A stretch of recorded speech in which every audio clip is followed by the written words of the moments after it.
Hey, you guys.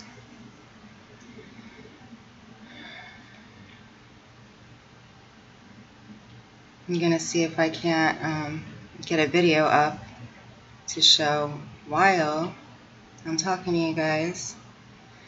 Something that I've been wanting to upload for the past couple days, or about the past day I've been working on it. Some of it I captured last night, so I'm still working on it. But yes, the sun, I was gonna say the sunset, but it's like all day now.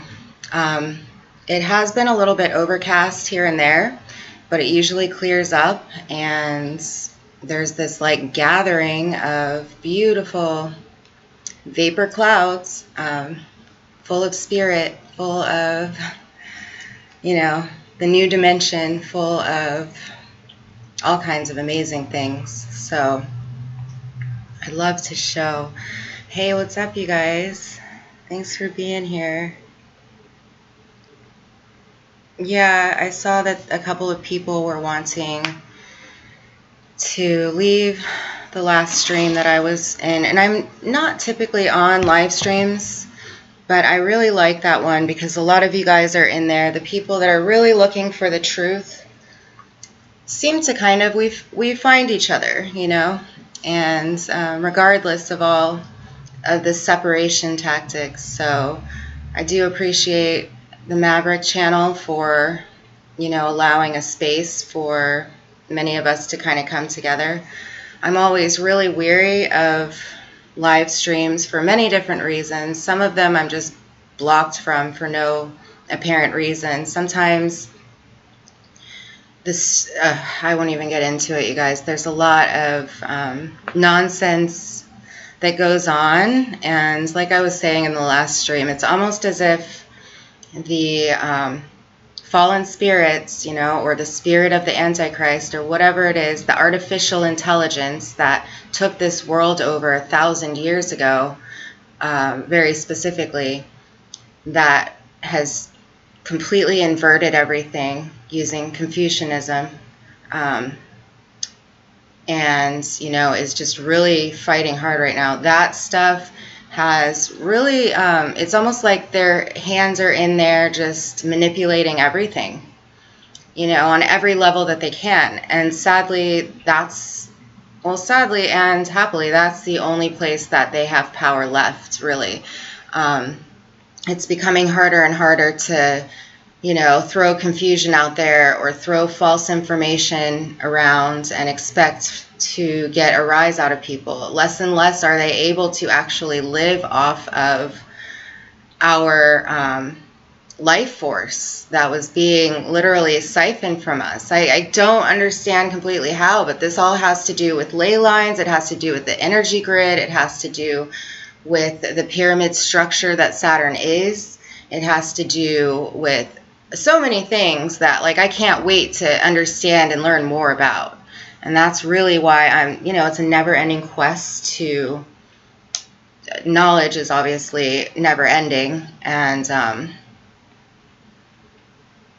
it's just exciting to be at a point where we get to see how this construct was actually meant to work for humans when we are entering the golden age or Jupiter realm, because again, planetary spheres are realms which are emanated on Earth. They emanate a specific part or parts of our constructs, and this is a consciousness unit to an extent, so it's with physical matter. So what I'm finding out is that the physical matter is turning into light.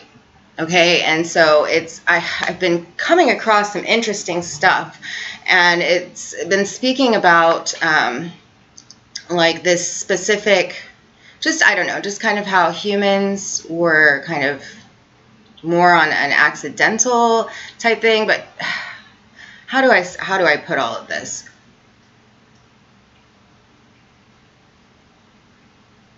Because I understand that Saturn and Venus, or the rulers of Saturn and Venus, however you want to look at it, this is after and probably 1,000 years ago, like I spoke of, after creation had already been set up and played out for a while with, the Sumerians and in Egypt, and then things started to change. And that wasn't all that long ago in our human history. And there was a race of human beings that intermingled with the humans that already existed here on Earth that had some modifications done to them. I think that it has something to do with a more specific hard matter. It has something to do with locking the soul, having control of the soul and not really being connected to it. And, like I said, this race intermingled. So that it's what would be considered an error of sorts, and it can be fixed. And that's what's happening right now. The error that happens in the universe is being fixed. And, obviously only God could do that. And what I teach is Jesus that was spoken of throughout all of time, but wasn't called Jesus, the actual true creator, is the one that can fix it. And that is the Holy Spirit, and that's what's happening. And, the spirit of the Messiah comes through many of us. They've gotten this all mixed up and wrong, and it makes it difficult for those of us who are looking for truth and trying to understand this. And now part of that is the journey, but there's another part of it that we could do without. There's a false duality. No longer do we even buy into the thought that everything has to be, that there has to be so much darkness and negativity and strife, war, fear, all of those things that we could live without. This place would be beautiful without all of that. And so this is where they've taken and created a large amount of humanity, which, by the way, we're not overpopulated, so that's just another level of mind control. But they're taking, that and making them work for the omniverse that they took over. And they did that using many different manipulation tactics, and we've gone over that on this channel briefly. I said this morning, hey, since nobody can really hear what I'm saying on this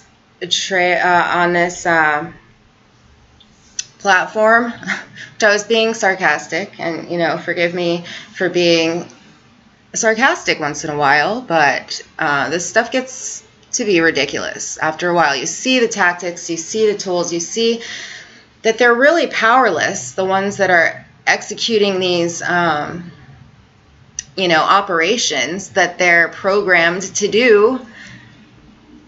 It's weak. But at the same time, it's like you understand that some of these people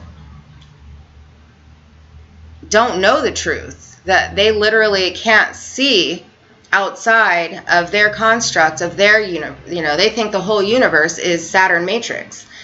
I was watching something very interesting today, and I'm going to show you a clip from it. Good morning. Yay, love you guys. Still have no audio. Is that right, Violet? Can anyone else hear me? Oh, that's lovely. That's wonderful.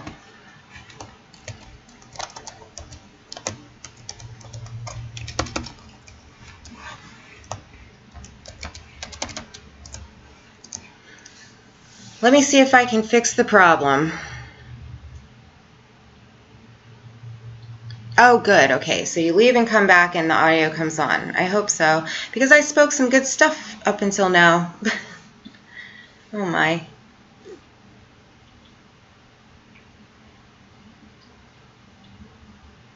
Oh, hey, what's up? Nice, Maverick. Right on. Right on. You see, I still have your stream up. Okay, good. You hear me fine. Okay, good. Right on. So I'm going to show you a little bit of a clip of something that I just stumbled across this morning, but there's one scene that I found interesting. And it really sheds light on what I'm speaking about. So if you don't mind giving me just a minute to find it.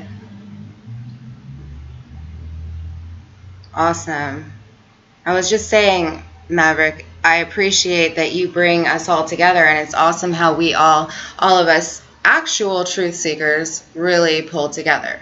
And I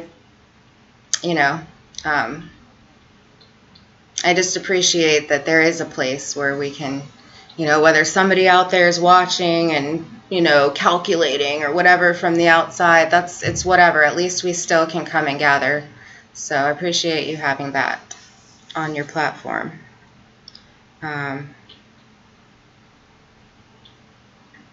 Okay, now this is something that I just found this morning. Now, I'm not trying to put these people on blast, but this stuff has to be exposed. So if this is how we do it, this is how we do it. Let's see here. Type in the title. Because it goes deep is the whole thing. It goes deep, and there's so many that don't know the truth that really deserve to know the truth. It's like they're fundamentally not, hang on, let me get to this. They're fundamentally not built to understand anything outside of this construct. Mark Passio,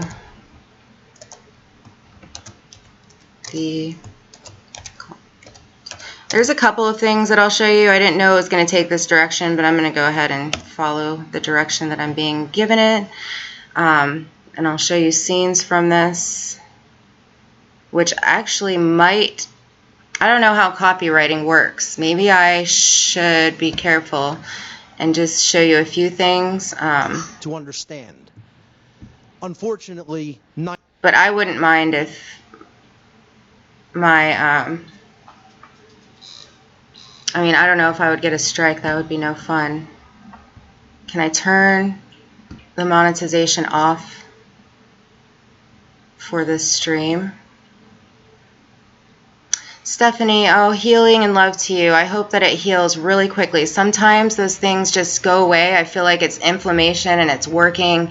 It's the body literally becoming the glorified body. And wow, what a huge process that is. It really is. So I know sometimes a little pinch of salt under the tongue, as well as like drops of anything green or a green smoothie, or like chlorophyll or spirulina, if you have that powder or drops, is one of the best remedies for those moments if you can get to it.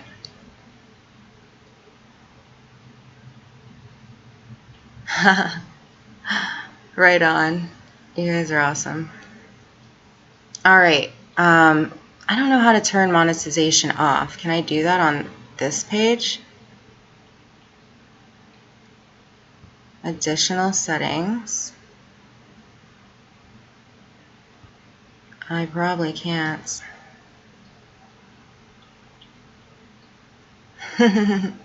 Thank you guys. I wasn't trying to make anybody leave. I just was a couple of people in there. We wanted to come out and really I haven't done this in a while, so it's nice to have you guys here. And then yeah, it works out because we're just all streaming together. Anyway, I don't know. Hopefully I don't get in trouble for... Oh wait, here. Oh no, insert ad. No, I don't want to insert an ad. Oh man. Okay. Turn monetization off. How about that? Sometimes they've been doing this weird thing with my screen, but I find ways to get past it. All right. Now, this guy right here, I've just begun listening. You see, I'm only about 15 minutes in, but he was speaking my language, and I was just thinking and praying this morning, like really want to start meeting up with the people that are thinking along the same lines as I am. And that's why I said, it's nice to have a gathering place on Maverick's channel where a lot of us free thinkers, critical thinkers, thinkers outside of the box, and all of these things have meaning, So it's nice to have that, but there's still like a disconnect here on YouTube. And I really think that artificial intelligence that we were speaking about earlier has really, really built that in. And I noticed it several years ago when I started to notice that I didn't realize it was the Mandela effect then, but that words were separating. And I'm really all about the English language. At least that was one of my better subjects, and just linguistics and things like that. So I really I took notice to these words that were once, one word splitting apart. And I took notice of what they were. And I knew that this was an attack on humanity. And it was, things like each other and even just otherwise, like so many words. I'll have to make a list of them, but that were being separated. And so we've been really separated, and I feel that most days. That was a successful thing that we're going to have to rebuild and come back from, like, no doubt. The separation of hearts, we're connected by the internet, but like we are the internet. That is our ionic energy that we share. And, that's where telepathy is the actual original language. Yes, light language and all of that, that's great, but we process that stuff without even knowing it. Everything is light language, really, expressing light language. But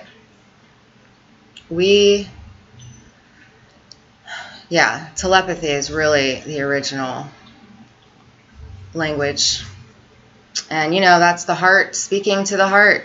And when you feel that, you know what I mean? That's what this consumerism and everything else has played on, is our heart. And that is blasphemy, to actually play on the hearts of humanity for a gain and to enslave. It's not right. And obviously we can see that and we're awake to that, but now we have to rebuild from that. Now we have to come together. Now we have to realize that, it is one truth. So I've gotten a little bit of heat for saying in the past that one truth, many paths, and that it's not just my truth. Like, this isn't just my truth. I feel like that could be a narrative. I'm not saying that the people that might be saying that, it's like we spurt things out without even realizing it. We defend that system. It's built into us. That's the artificial intelligence that we're shedding, It's literally built in. And we know that our brain works like a computer. And we can see where this programming, we can see where the narratives are serving their purpose right now. When I'm filming this dragon, which I'll show you in just a little bit, I understand fully what all of the satanic narratives are and what they do and how they keep people from developing their sight and their gifts of God, telepathy, the vision, the sight. Now, I can't always see these things with my bare eyes. Up until now, I'm starting to see them with my bare eyes. I can see how perfect God is, but they want to keep humanity way behind.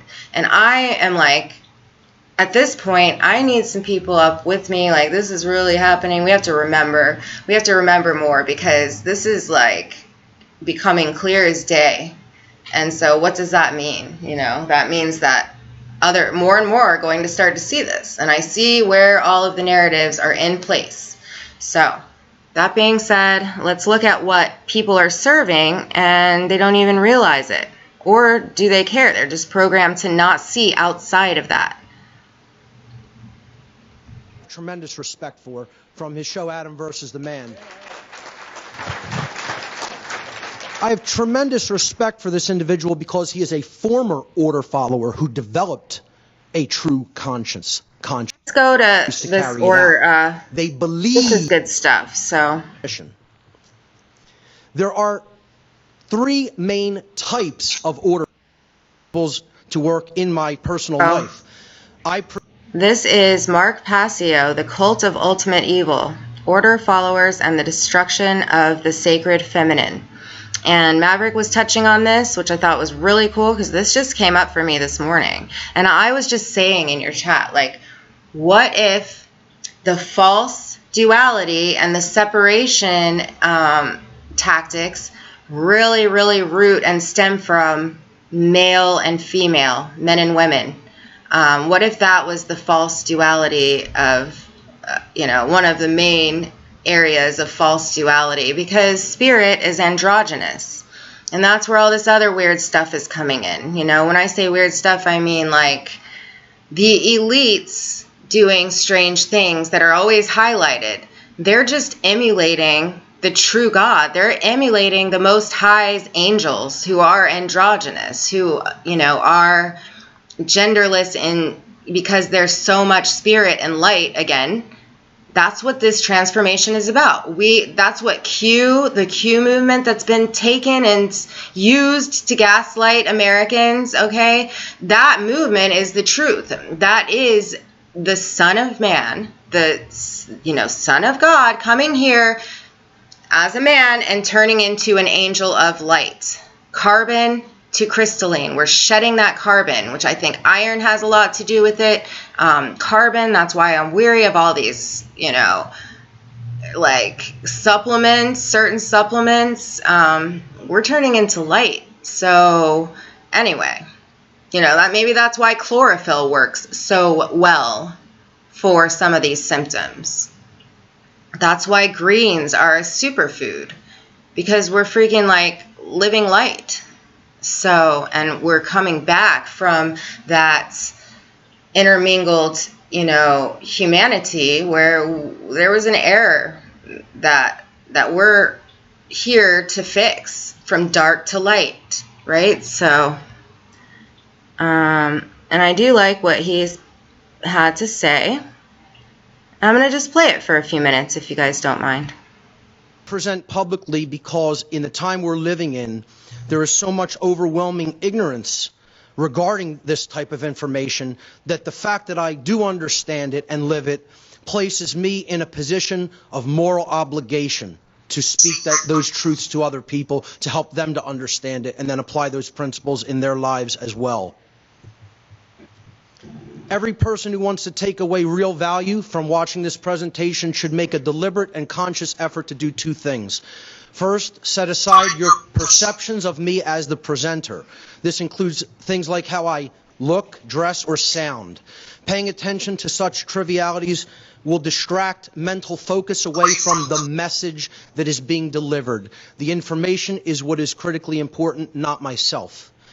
Be consciously aware. Secondly, be consciously aware of any impulses that you may have to reject. I mean, I have to be honest, this hit home for me because it's like, and then, again, we were talking about it this morning, but as far as having a successful platform goes, I definitely know that I'm here to do the work of God, but like my whole life, the reason that I'm a witness to Saturn's oppression is because my entire life, all I wanted was to succeed and be happy. And no matter what I did, I failed. I ran into brick walls and just had so many strange things happen along the way. And I just knew that something wasn't right. There was like this error happening. I didn't understand it up until, I still am trying to fully understand, but I do understand a lot more that, when you're connected to the Spirit of God and you come into this, down into the underworlds, which is what Saturn is, believe it or not. It's basically a step away from like Hades and, but that's all like merging. And anyway, when you come down into that world, it's not easy. And I think that our souls knew that going in. This is a test for our souls in many ways. And, you know, it is a school, it's a learning lesson, it's all of those things, but it's also heaven or hell. And it's like, you got to be tough to get through some of the stuff in that world and not have your dreams completely smashed, which, you know, that's what ends up happening. Your dreams get completely smashed, and then you have to keep going, but you know you're there for a purpose, and you're just like, you know, it becomes very difficult, and we become worn out. And now many people, this is where I have such a problem with the whole evangelical movement, is that they're getting people to want to leave their body, their consciousness. They're just treating it like energy, not actual individual human consciousness. They don't care about, or they don't realize, I think is what my whole point in this particular show is that I don't think that they realize, they can't see outside of Saturn, but this is like human consciousness that's now suffering and wanting to leave creation. And, you know, they'll just be as soon to take that reincarnation system that they also hijacked when they hijacked the body and the constructs and the consciousness, and they just, you know, rather just recycle the energy into their, the belly of Saturn. So it gets intense, and like many of us know that we didn't go through all of that to just lay down and pass away, or like many of us are choosing to allow our soul to play out its purpose, its original purpose, you know, and so that we can meet our goals and dreams, we can actually start to dream again. And I'm not going to say it's easy. And especially that's what it means to rebuild. Like when we have been up against so much for so long, and they're keeping the changes from us. They don't want people to know that things already have changed and already are changing, and that most every human being is free and sovereign and on their way to their own divinity. It's funny because like some of the things that I realize that I say, I'm not even going to go there right now. So sometimes the things that I say are being said in other arenas that I know are working to protect Saturn. And I just, you know, I know we've done this before, and I know that this is just wild sometimes, you guys. It can be really wild. It can be such a trip. So, but, you know, but we're at a place where we can start to dream again and start rebuilding those things that were taken from us, and those things that were lost, and those things that were used against us. And we have to really undo a lot of that programming. So here's a little example of some of that. But my point to all that was that I would love to have a successful anything. You know, I'm ambitious as can all be, but everything that I've tried to touch has pretty much blown up in my face, and I could never understand why.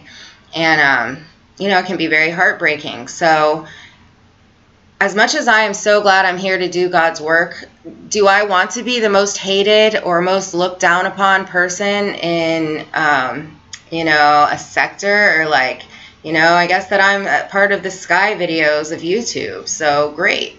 You know, I'm just another opinion. I'm just another, you know, random truth. And the truth that I bring is like, mythology is real, and you know, there's spirits all around, and they're beautiful, good ones that want to help us. They're angels, and, you know, aliens are interdimensionals, and they're connecting.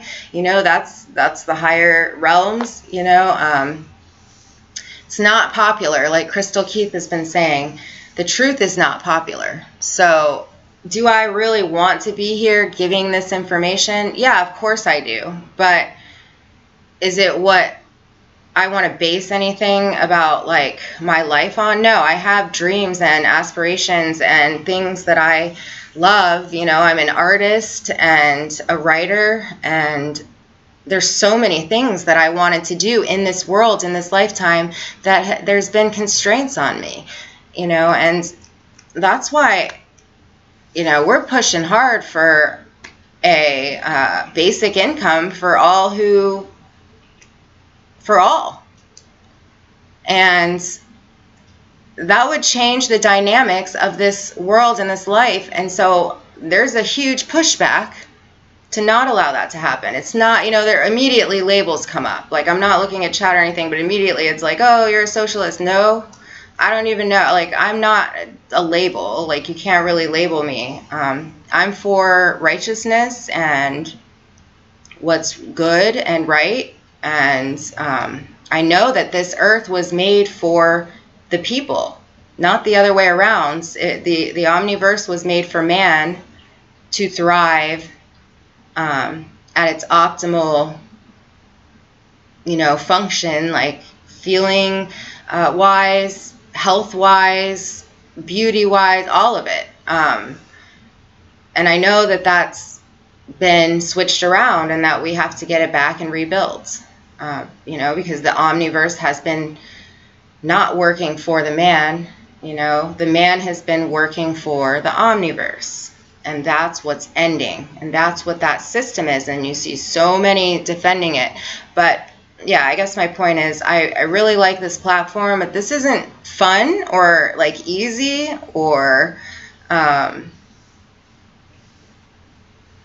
anyway, like this stuff should be, I thought maybe, years ago when I first started this, I thought maybe scientists would be interested in what I had to say, or I was in school myself at the time. So like when we were speaking earlier, I am educated and I would love to continue in education, but things have to change. The truth has to be put into these books. Like if we have to rewrite everything, oh well, that's the way it goes. Like we want our true human history. We want the truth. That was our original covenant with God.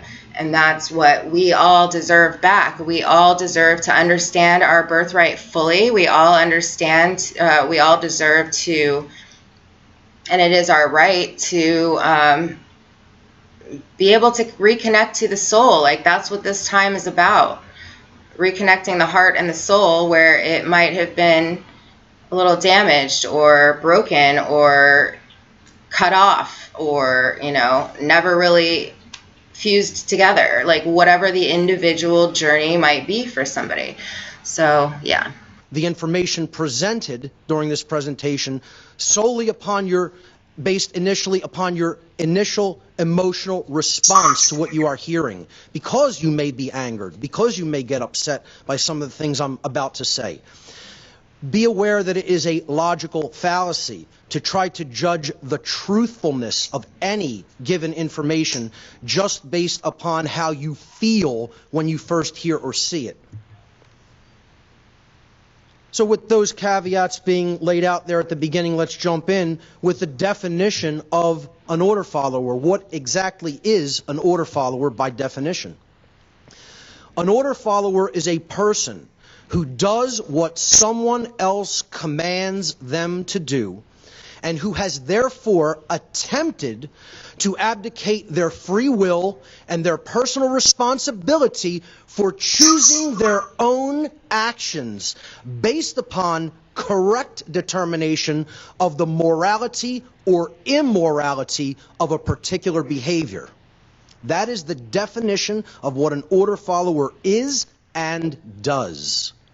Okay, so they're just acting en route based on what someone else told them to do without making conscious judgments regarding whether that behavior is morally right or morally wrong. That's the definition. There are three main types of order followers. I call the first type the abdicators, the people who attempt to abdicate their personal responsibility.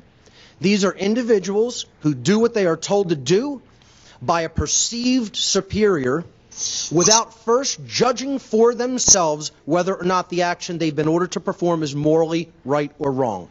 They're attempting to abdicate personal responsibility for that judgment call. Those are probably the largest group of order followers. Most order followers fall into this category. The second group is who I call the well-intentioned, and we're going to talk about intention versus reality later on, the well-intentioned but incorrect. These are individuals who erroneously believe that they have correctly determined the morality of an action that they have been commanded to perform, and so they therefore willfully choose to carry it out. They believe that they are doing the right thing, in other words, although that belief is not true. It is an incorrect belief. And then there are the people who just don't give a damn. There's something deeply broken in them, possibly genetically broken.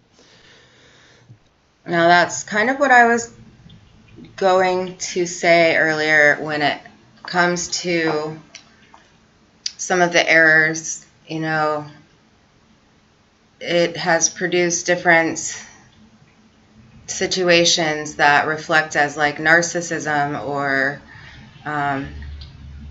you know, being a psychopath, that type of thing. So that's where it's hard because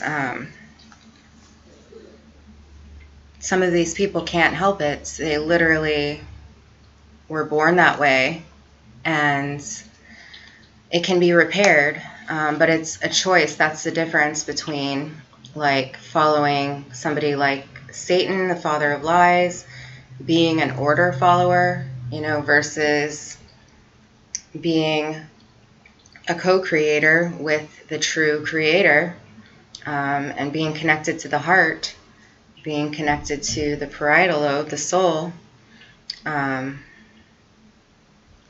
where it is free will and you understand morality and what's right. And he goes into all of this. This is really good. I'm going to keep going. These are the psychopaths, whether primary or secondary psychopaths. These are individuals who consciously do recognize the immorality of an action that they have been commanded to perform, yet they willfully choose to carry it out anyway, knowing fully that it is wrong and violates someone else's rights. That's who I call the psychopaths. They just don't care, and they're going to do violence anyway because they just want. It doesn't have to be just violence. This can be the war on the mind that is happening right now, that we're all overcoming, and that, you know, love ultimately wins. But this is, you know, full-on warfare of our mind when I say that they don't care. They just look at it as all energy. They don't look at it as human consciousness. That's dangerous, and they don't understand how much they're hurting people with the lies and with perpetuating these agendas that are so secret. Most people don't even realize. Still, people, I'm still waiting for people to really, really see all of the agendas that are happening right now. But got to trust the process. Those are the three kinds of order followers. And I'd like to play a brief interview. This is from Adam Kokesh, who I have tremendous respect for, from his show Adam versus the Man. I have tremendous respect for this individual because he is a former order follower who developed a true conscience. He got out of the cult of ultimate evil and started exposing it. And he's going to interview a member, an active member. And that's how you know, like, nobody's really getting exposed out there. That's because they're in place to protect the people. Like, there's tactics behind tactics. And it all has to do with mind control and just power and control. It's just so deep. But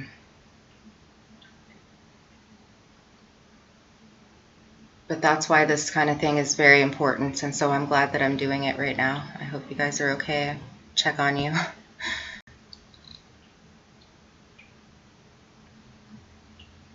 Hi. I'm so glad you are all here. All right, so cool. I am going to keep playing this. I'm glad that you guys are here and talking, and I hope everything's good. I hope everyone's good. Hey, Rocco. Hey, Belle. Hey, oh, it's going so fast. I've never had it go so quickly. Nice, you guys. Thank all of you for being here. Member of this cult, as we will see that it is.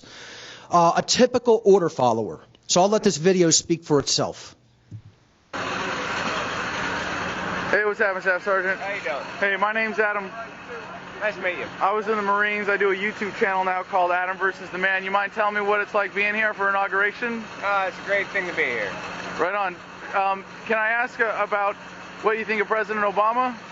Well,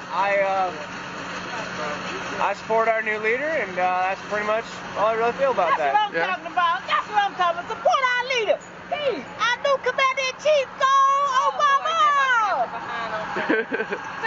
This is from September 2015. So when you enlisted, you swore an oath to the Constitution, right? Yes. And do you think Obama's policies are constitutional? I don't really follow politics too much. So you swore an oath with your life to support and defend the Constitution against all enemies, foreign and domestic, and you have no idea what that means. Hey, sounds good to me, sir, if that's the way you want to put it. Really? That's it? That's it. That sounds pretty dangerous. It sounds like following orders without question. Nope, I just do what I'm told by my leaders, so that's pretty much it. I leave the politics to other people. So you do follow orders without question?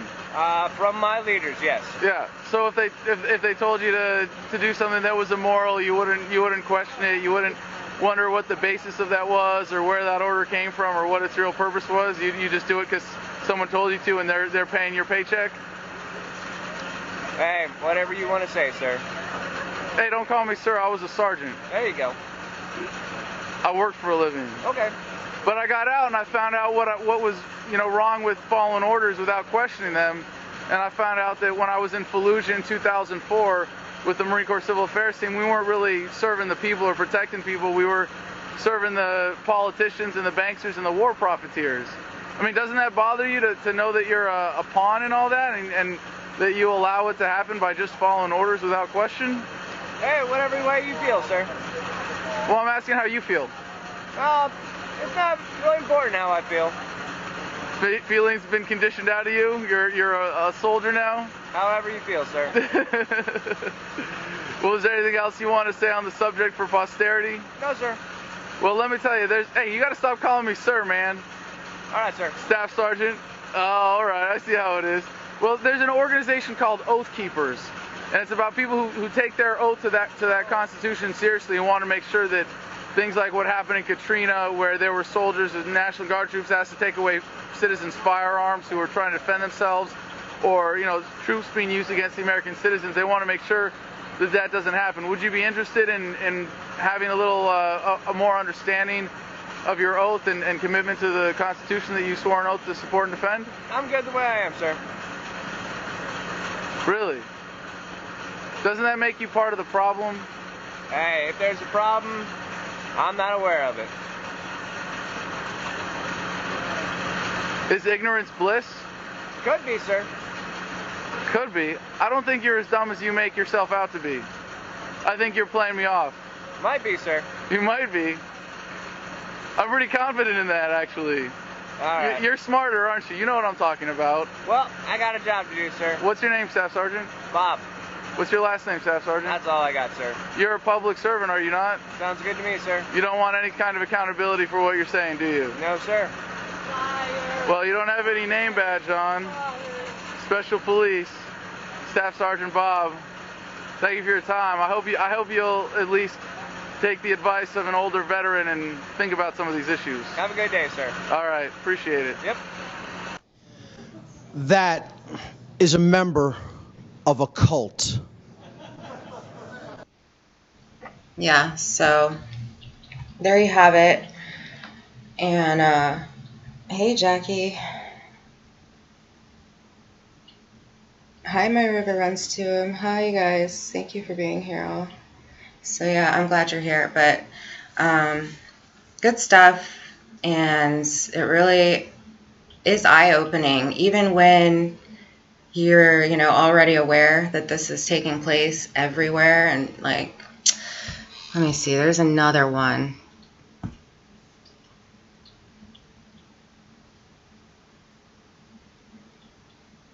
A couple more things on this one. I mean, it does get really good, so I would recommend this. It's an hour and 45 minutes, which I planned on watching this today anyway, so it's kind of cool that I'm just watching it here, but I do want you to see a couple of things before we switch to another subject. Think about some of these issues. Have a good day, sir. All right, appreciate it. Yep. That is a member of a cult.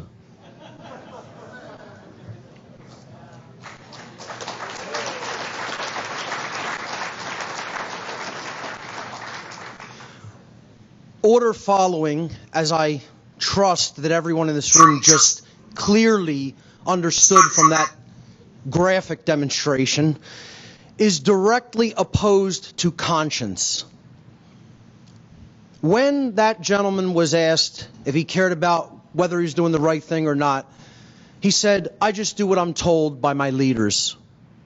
And when asked if he wanted more information about the morality of those decision-making processes, he responded by saying, "I'm fine the way I am." That's the typical order follower. That's the process that's going on in their mind. It's a belief system, not based in reality at all, and certainly not based in conscience. Conscience, ladies and gentlemen, is knowledge. It is not action. It is not behavior. It is knowledge. Conscience, as a word, comes from the Latin prefix con, which means together, and the Latin verb sciere, which means to know or to understand. Hence, to know together. Conscience is common sense knowledge about the difference between right and wrong. It is the common sense knowledge of the objective, knowable difference between right action and wrong action.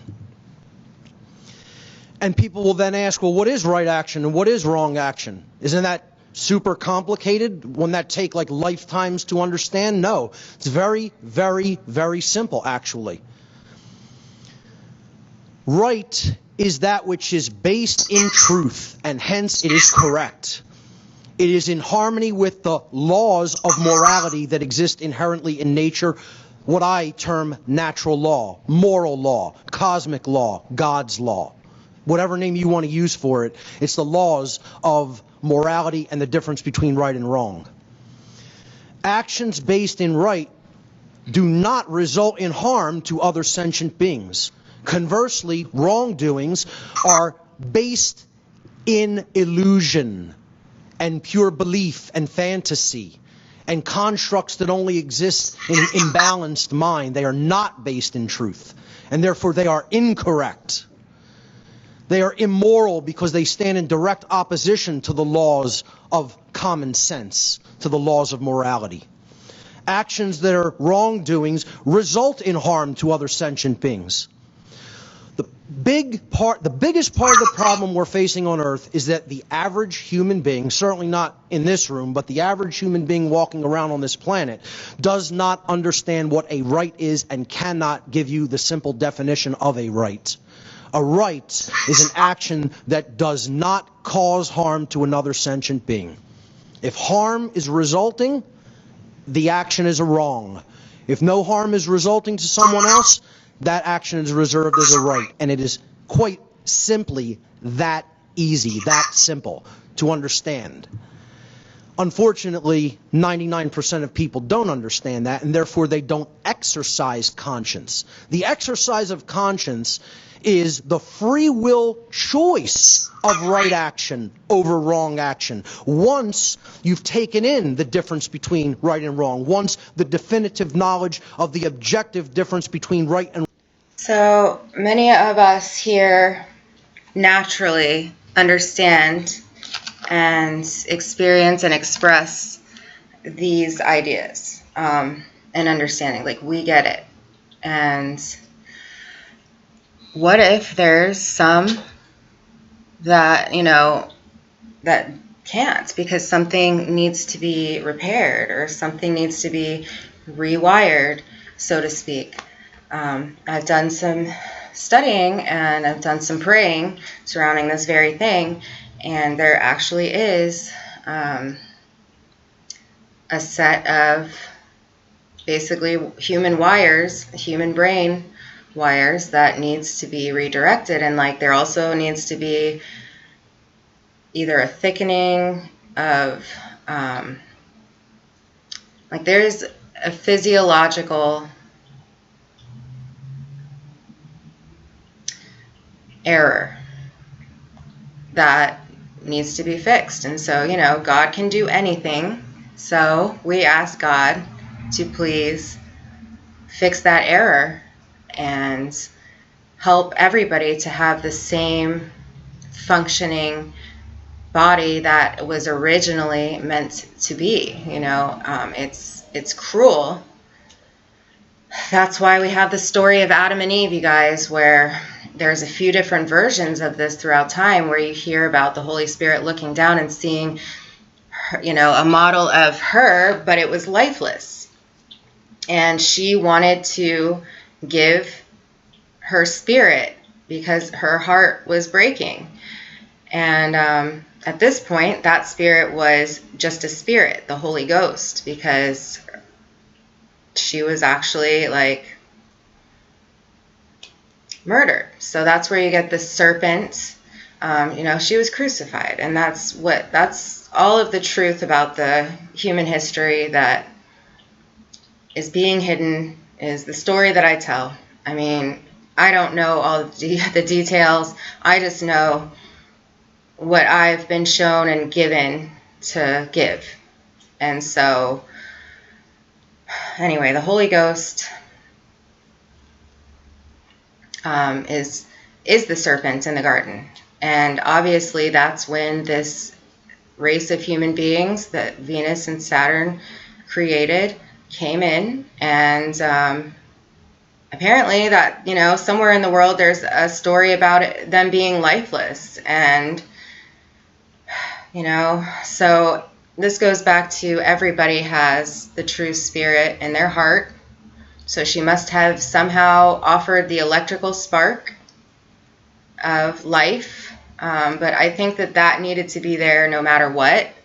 Anything with like any conscious being on this earth has an electrical spark from the Holy Spirit, from the Creator. So whether they were created by the Creator or not, they have the Creator in them. So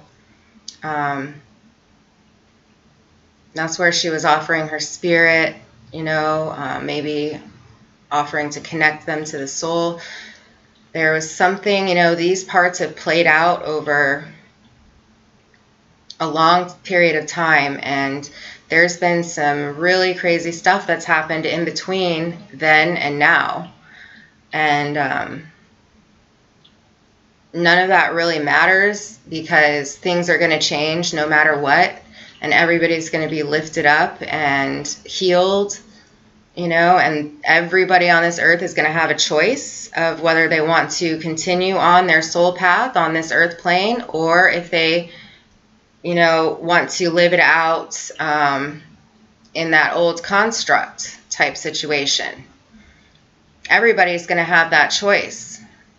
But I believe that through more and more of the truth coming to these beings that didn't have all of the information, nor could they quite process it in the same way as the rest of humanity, that might be something really amazing. And so hopefully they can come to knowledge and understanding with the truth. The more it comes out, the more that is released from the Vatican, the more that people like me are heard with the true history of humanity. I see so many people putting things together, but at this point we've been so inundated with information and so confused and, torn into different directions. And, many people are tired, and it's like, even if they get the truth, it doesn't hit them in the heart the same way as it probably would have had they not been completely wrapped up and inundated with, all of this satanic agenda, this satanic cult that I'm telling you exists, and it's way more prevalent than anything else. But it's like ending now, and other things has started to take hold, and literally people are going to be given the choice of how they, what they want to serve with all of the information, with the option of healing, with the option of updating their minds with the truth or not. They're going to have that choice. It is free will, like I was saying earlier. Wrong according to natural law has been acquired by an individual. And order followers never exercise conscience. They are not acting of their own free will accord. They are attempting to abdicate that free will choice to someone else, who they are then just saying, I will follow what you tell me to do. If someone is following orders from anyone else for whatever the reason or intent, they cannot be exercising conscience, since by definition, the exercise of conscience means that someone is willfully and correctly choosing for themselves right action over wrong action, out of their own free will. The difference between the institutions of order followers today and all of the order followers that conducted some of the most heinous atrocities that mankind has ever witnessed. Soviet Russia, Mao's China, Hitler's Germany. There's no difference between them. They are just as immoral. They are just as incorrect. They are just as ignorant, and they are just as cowardly. And people can get as offended as they want by that. It's nothing that anybody, however anyone reacts to it, is not going to make that an untrue statement. I'm going to really attempt to offend some people's delicate sensibilities in this section, because I'm going to do something that the human ego abhors. And that's make blanket statements, but blanket statements that are nonetheless 100% true. I'm going to make three. Okay, this is where I don't think that I saw this part yet, but this is where I see things changing. Like, these blanket statements aren't working on the people anymore. There's been that awakening to, to enough of humanity that these tactics aren't working anymore, and they're scrambling. They've been finagling things around and changing the agendas and the words and the impacts that they have, and giving fire drills at school all the time, and doing anything they can to take our life force away from us. I just threw that in there because I thought it's something I have to do today, is address that again with the fire drills at the school all the time. I used to be warned when I was a little kid. Like, they'd say, sometime this week we might have a fire drill. Schools are on ley lines, like vortices, where golden cities are going to be erected ultimately. And I think that that has a lot to do with Hyperborea, and it has to do with all of us who are connected to the upper atmosphere, and we're anchoring things in, and I don't know, things are going to change eventually.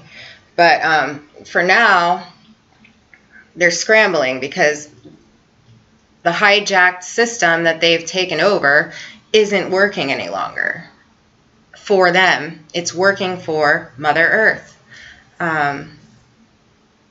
It's working for Goddess Isis, Queen Tiamat, the OG creator, the primordial creator, the Holy Spirit, the one that Jesus emulated, making you think that many things, causing many people to sin right now, totally unbeknownst to them. They don't even realize that they're serving Satan, many followers of the Nazarene, because enough of the true knowledge from the Creator was packaged in there so that it gets into people's hearts, and it's like what is right and wrong, what he is about to speak about. I did watch some of this, so he's about to get into that some more, I think, but it pulls us in, and then it puts in a lot of dangerous ideas so that we'll become part of their constructs, essentially. True blanket statements regarding order followers, all order followers, 100%, zero exceptions, ever in the history of the world. These statements have been, are now, and will continue to be true forever. All order followers are bad people. All order followers are bad people.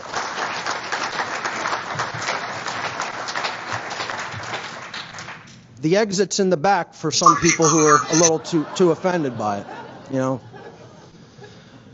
And here's the totally logical proof of this given by the historian Dr. Robert Higgs. The good cop, bad cop question can be disposed of decisively. We need only consider the following. Every cop has agreed as part of their job to enforce the laws. All the laws, all of them. That is their job. That is what they have agreed to do. Many of the laws are manifestly unjust or even cruel and wicked. 3, therefore, every cop has agreed to act as an enforcer of laws that are manifestly unjust or even cruel and wicked. The inescapable conclusion based upon pure logic alone, not even any heart-based intelligence, just pure logic by itself. The conclusion invariably is that there is no such thing as a good cop. There is no such thing as a good order follower, period, ever and never has been. It's almost hard to believe that he's really not joking, right? But this is where we're at. You know, this is where certain things cannot be tolerated and be called righteous. You know, justice is playing out. Like, justice is here and it's playing out. But God is good, and people are getting, I'm sure, all the chances that they need to get them to a place that they can possibly have a change in heart or take some of the healing that is available. You know, it's all around us. God is in every particle. Like, everything is so awesomely tied together that, you know, there's no escaping this stuff that's happening right now. But it's all good. Like, it's for you. It's for you. It's so that you can reconnect to your soul. And like, I'm proud to report that I'm to a place where I feel much more calm. I feel extremely healthy.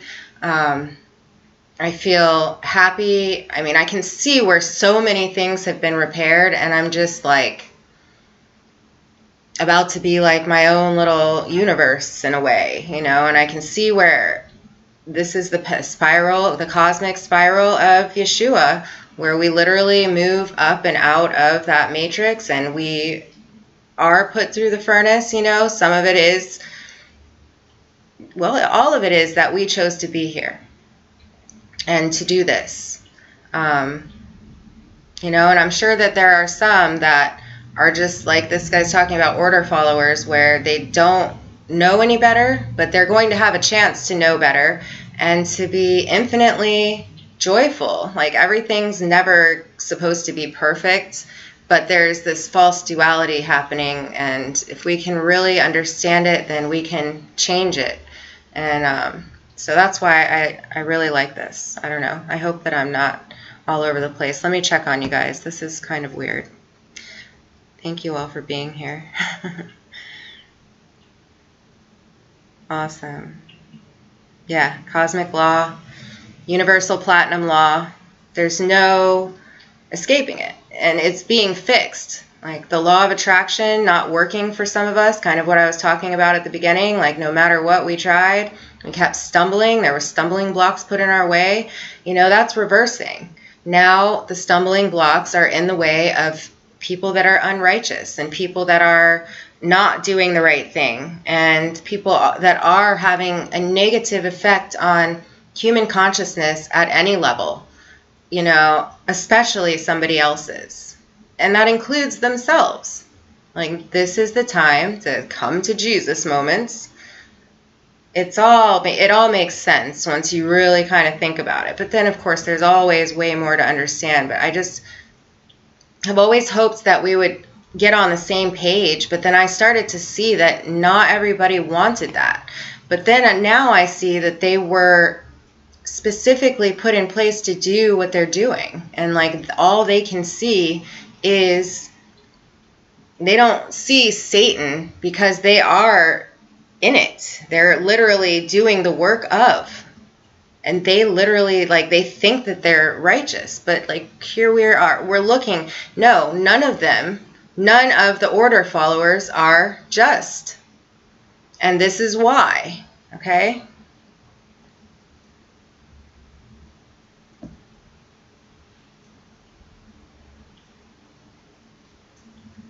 That's right, Elf herself. Did you see that video I did of yours? So amazing, right? Oh, man. If you haven't seen it, Elf herself is in Nepal, and she shares some beautiful footage and moments with us all. And like she said, we're creators bringing in the new earth, and here we are, and here we're doing it. It does take some rebuilding on many different levels. So we'll continue. Since no order follower is truly exercising conscience, and the order follower will carry out actions that they have been commanded to perform, even if those actions cause harm to other beings. No order follower in the history of the world can be said to be a truly moral human being. They are antitheses of each other. They are diametrically opposed, polar opposite conditions. Order following and moral free will choice. Right, and everything has been diametrically switched, and they make it to be that might is right, and that is supposed to justify some of these, orders being given. I'm going to reserve my thoughts on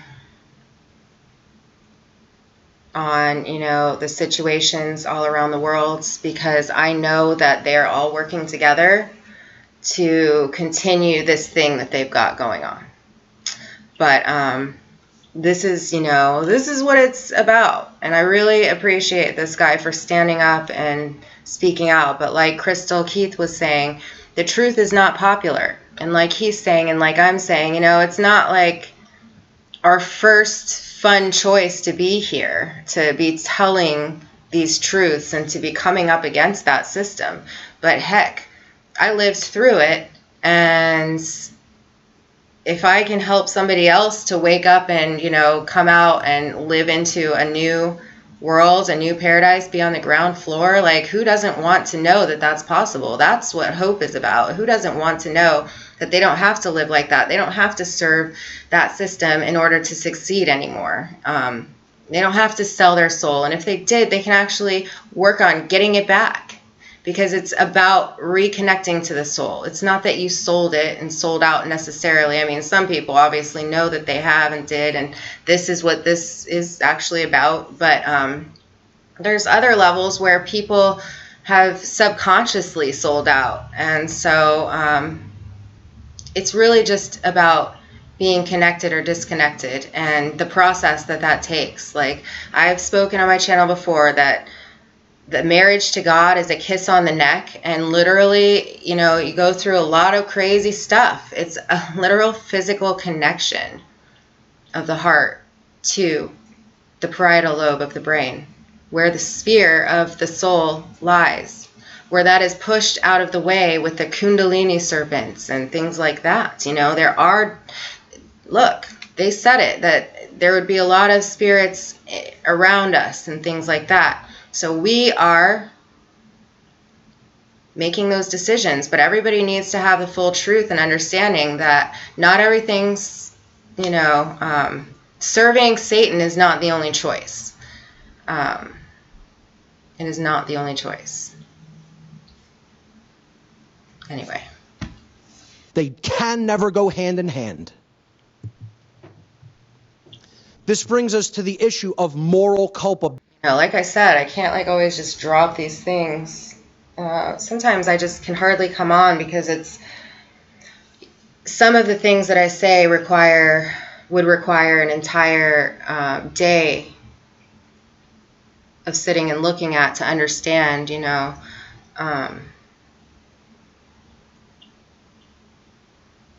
But, you know, I just trust that everybody's on their own journey and that they know what I'm saying and where I'm coming from, and that, like, this is just all good. We're waking up, coming out of that stuff and shedding it all. And so that's where these narratives come in that would keep us stuck, you know. I saw Seven on his channel was doing like the whole Morgellons thing again, and I said, look, dude, why don't you realize that this is happening for you? Like, part of it is, yeah, to probably get rid of some weird stuff that's been in our, you know, like the metals that we don't need. And once we get rid of those, our body is immune and it's functioning the way it's supposed to be. I'm telling you, I think that it's iron that was put into the consciousness, and I have a lot to back this theory up. Many different areas, it has shown itself to me that the iron, specifically and especially in the system, whether that be human body, consciousness, or environment, has not allowed the body to function at its fullest potential. Like, humans were meant to be more eternal. So once we start shedding all that stuff, our body can work again. And like I said, there's a rewiring that goes up the neck that you can actually really feel a lot of times. And there's so many other things. Our eyes are being literally, you know, the scales are falling from our eyes. And I get into that often on this channel. It's all happening, but that's all necessary. That's all what it took to fix those errors that were intermingled into humanity, and that we were all subject to, and that we were all a part of, because we were a part of this one consciousness. So that's where it's all being remedied, and it'll be all good.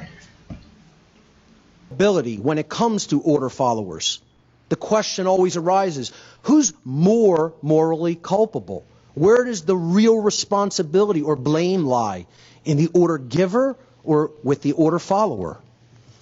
Moral culpability is the determination of who is ultimately at fault or deserving of blame for the commission of actions which result in harm or loss to other beings. Culpable as a word comes from Latin, culpa, meaning blame, and the word culpable in English means at fault or deserving of blame. There is such a thing as blame. There is such a thing as who is at fault, who brought that resultant harm into manifestation in reality. So who is more morally culpable?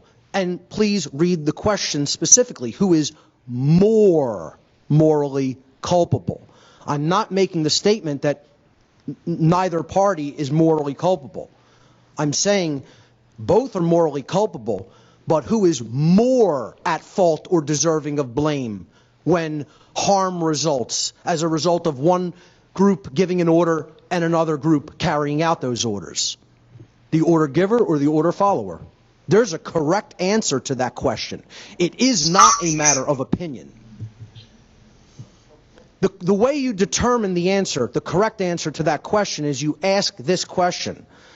If Each group of people is saying, my actions didn't actually bring extraordinary harm into manifested reality. Who's lying and who's telling the truth when it comes down to brass tacks? So here's what bombs raining down on children do in the Middle East, in countries we have no business in. Okay? You know, the problem is, you know, the reason so many people still support actions like this and still support the order followers who do them is the bombs aren't raining down on their children. Okay?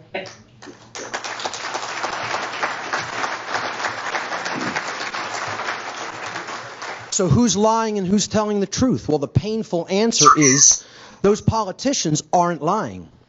Their actions didn't cause that. You could say their words had a part in it and therefore they're still morally culpable, but they didn't actually pull those triggers. They didn't drop those bombs. The order followers did those immoral behaviors.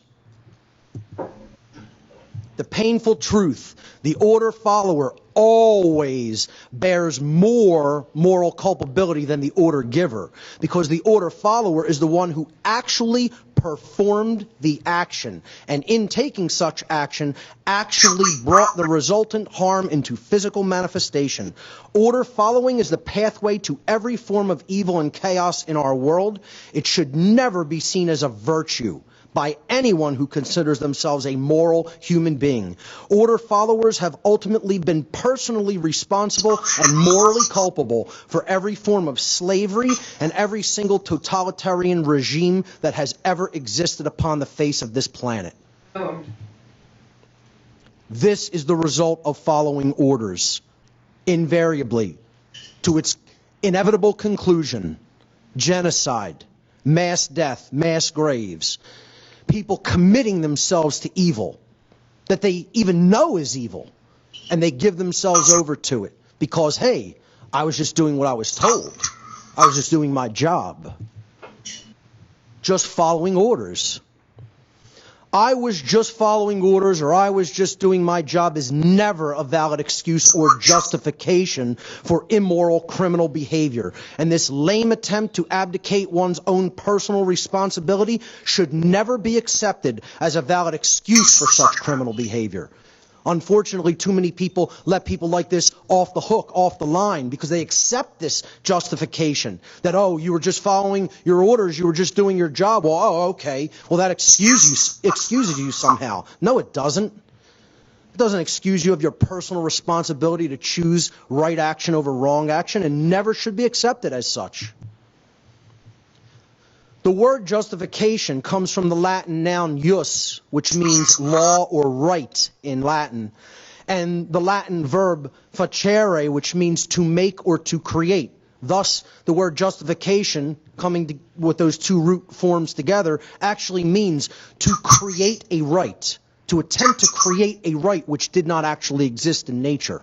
You're inventing rights. You're saying a wrongdoing can somehow become a right. Something that you're allowed to do under the laws of morality.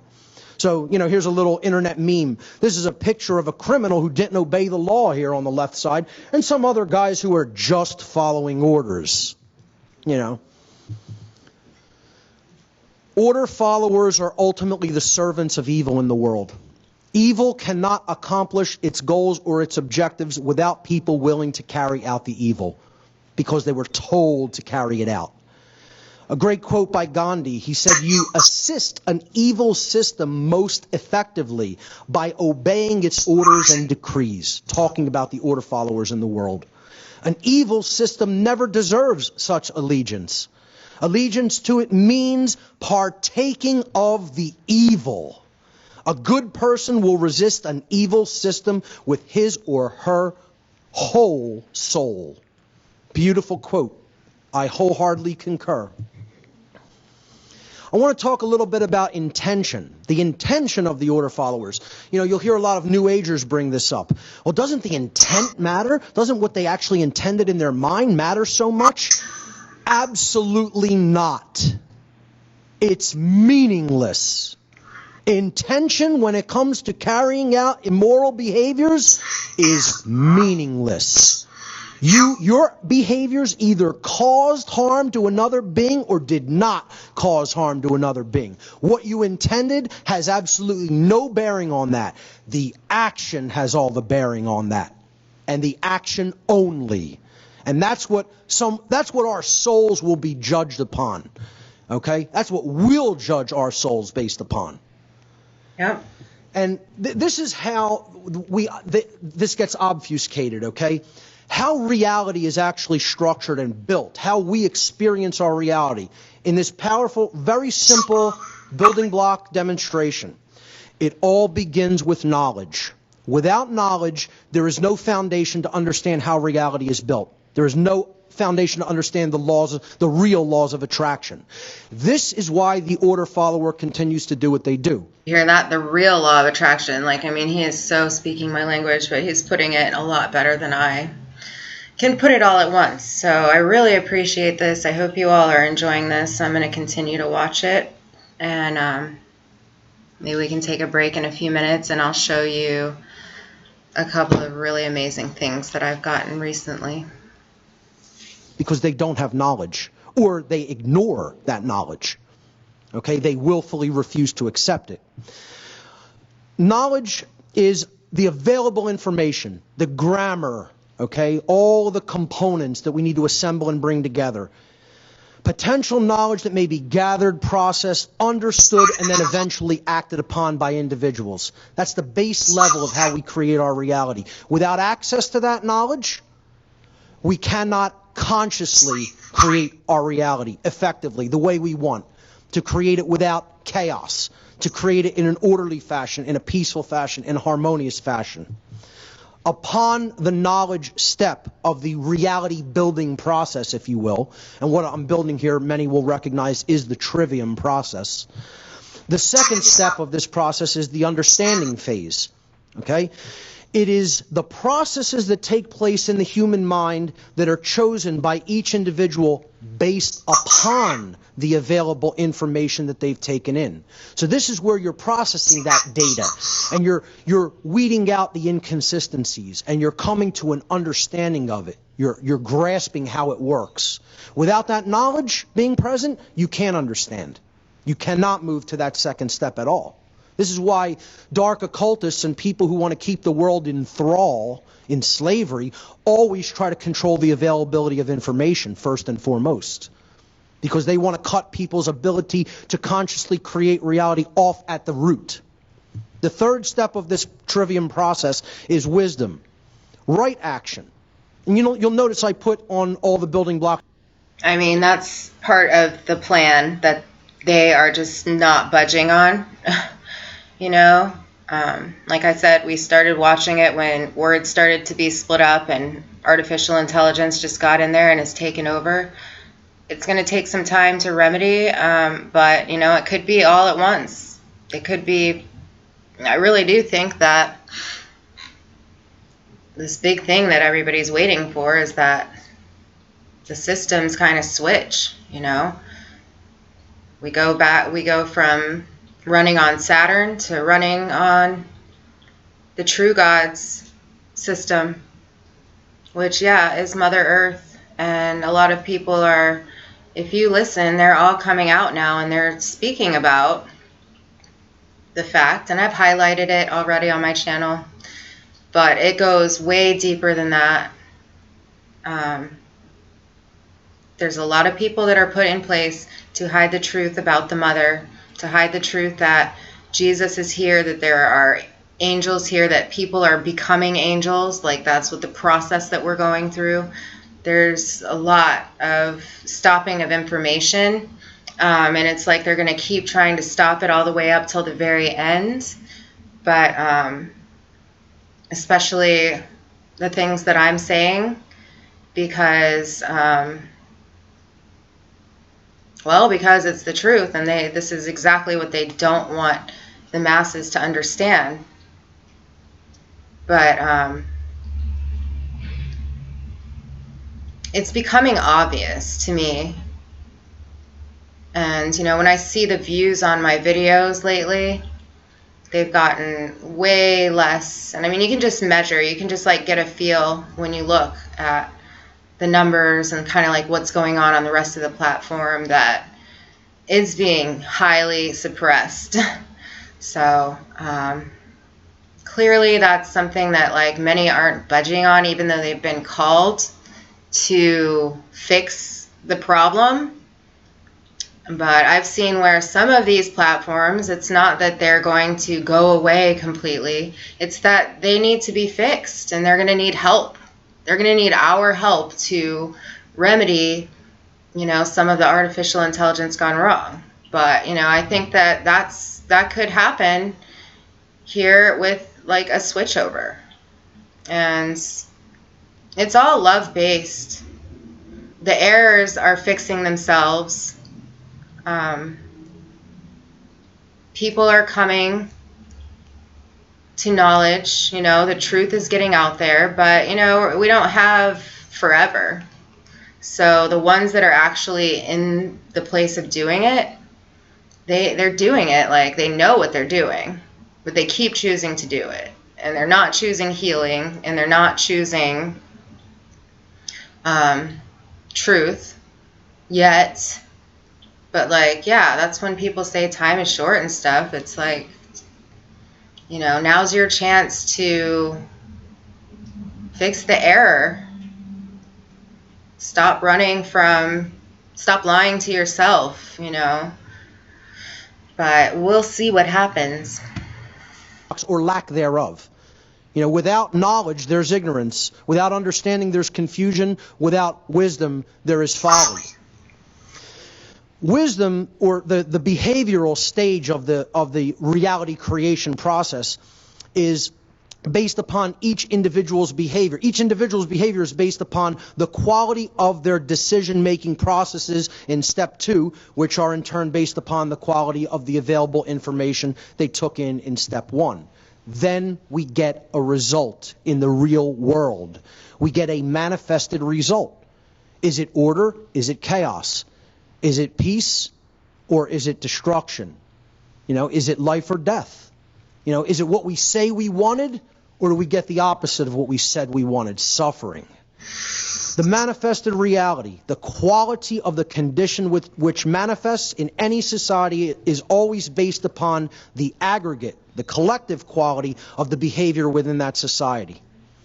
This process is what all order followers do not understand.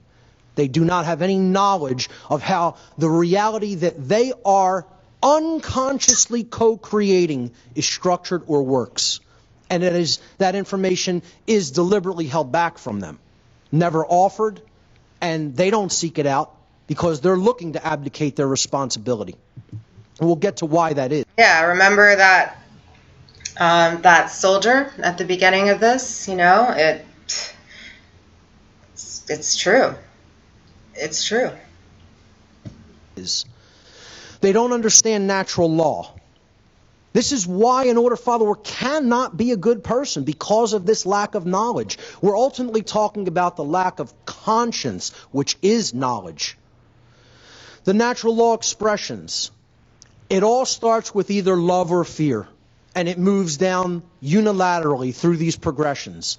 If our consciousness is based in the acceptance of truth, knowledge, and that comes from opening up our minds and hearts to the energy known as love, then we will understand our own inherent individual sovereignty, what I call internal monarchy, being a ruler of the self, a self-master.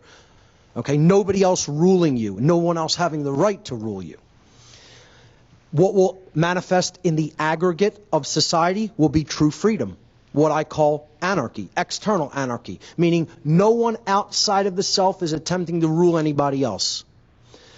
That's order, ladies and gentlemen. That's the manifested condition called order, or good, or what we say we want, the absence of self-inflicted suffering.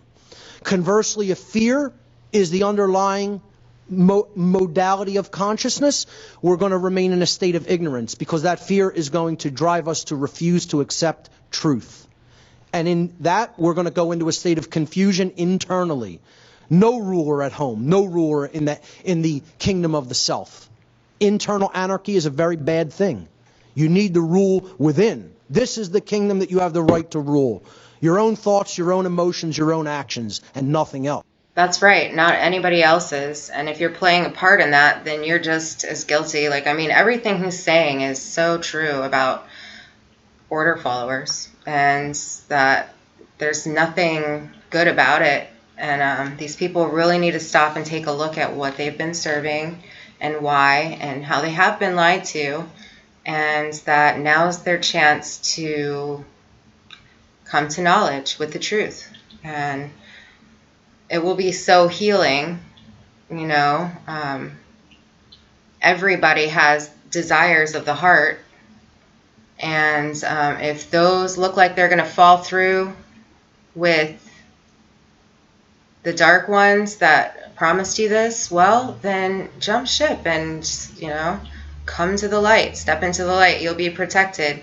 Like I went over on the Shambhala show that I did yesterday, you declare invincibility with the Holy Spirit. When you step into the light, you literally declare it, and you are just like fully covered.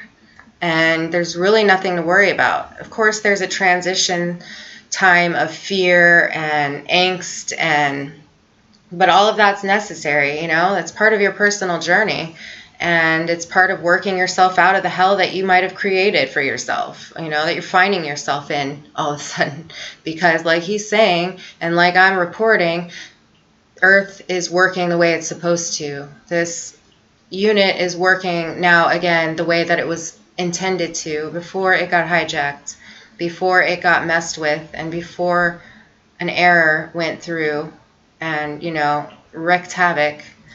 And, you know, people that are pushing Bible prophecy and everything else, it's like there's some truth in many of those things, but I've deciphered that for you guys. I've deciphered that for many people to understand that, you know, most of that was just taken and ran with to fit the agendas that they wanted God's children to manifest for them, to keep control, or to, you know, part of the death and destruction that, you know, is that mindset.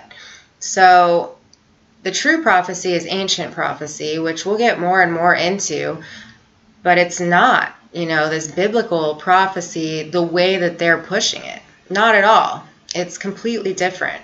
And I think that's where I would like to think that I've come in and literally deciphered some things differently. So I'll put below like a playlist with my, where I've gone over especially Revelations a few times, and just how this construct is like literally like more of a purgatory. Like that's not really scriptural, but, you know, and we're moving into heaven and what that means. I'll try to put something like that together. But, I mean, that's what's happening right now. So, anyway, I'll keep going. I'm sorry. I'm doing a few things at once, so. You guys are good. Let me check on you. Hi, Mr. Mensa. Oh, I'm glad you all are here. Oh, yeah. I said I don't know about that, the one. I think that that's, you know, we'll see. We'll see. But that's definitely not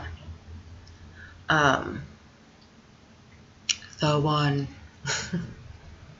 But who am I to say? That's for you guys to decide. Oh, hey, the one, you know, when I'm glad you're here still listening to me after all that stuff happened, because I was just a little taken aback by some things, and so I appreciate you keeping it real and being here. Right on.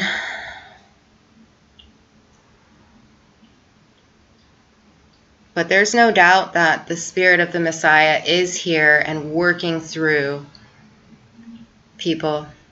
There's no doubt about that.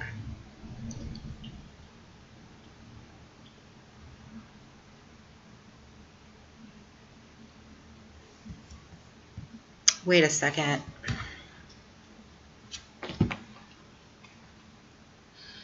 But there's no doubt that this... Hi, Donna.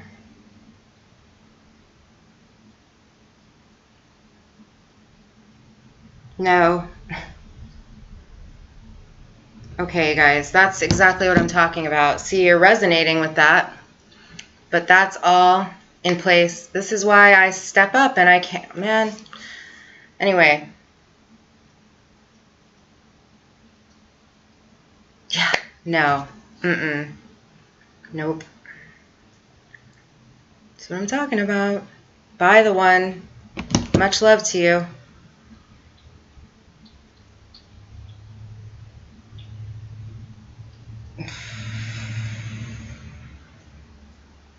Come on.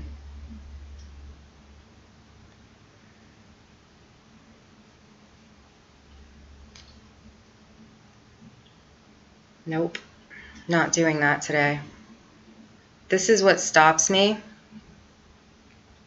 from coming on.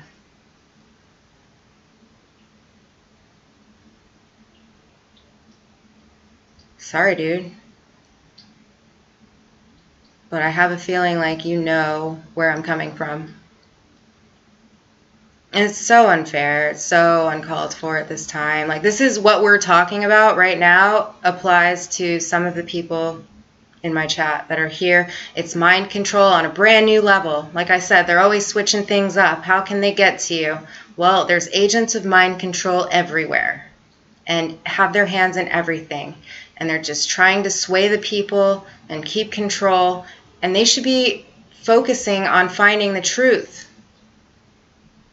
Especially when they know the truth and they're like literally trying to hide it through, you know, yes, the New Age stuff was designed to defend Satan. And that's the direction they're all trying to take you in now, to like get you to go down this other path of all these beautiful sounding things that just aren't true. They're not completely true. They're screwed with. They're all screwed with. So anyway, good times.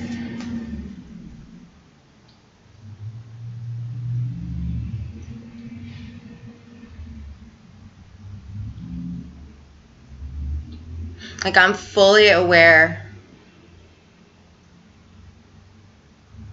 of the lengths that it goes, and like there's no really fooling me anymore, and I'm not going to have all my work be diminished and stomped all over and have like people, this is what happened before, people just get swayed and swept away into whatever direction they think is best for people. They don't care. Again, this is about human consciousness. This is about being truly free, not, you know, defending the satanic regime ultimately and trying to get them to escape judgment and all of that. Like, there's, the Antichrist is fully in effect. And I've already addressed this as nicely as I possibly can, but there's no way I'm going to sit around and just watch it happen like right in front of my face. That's hilarious. That is hilarious.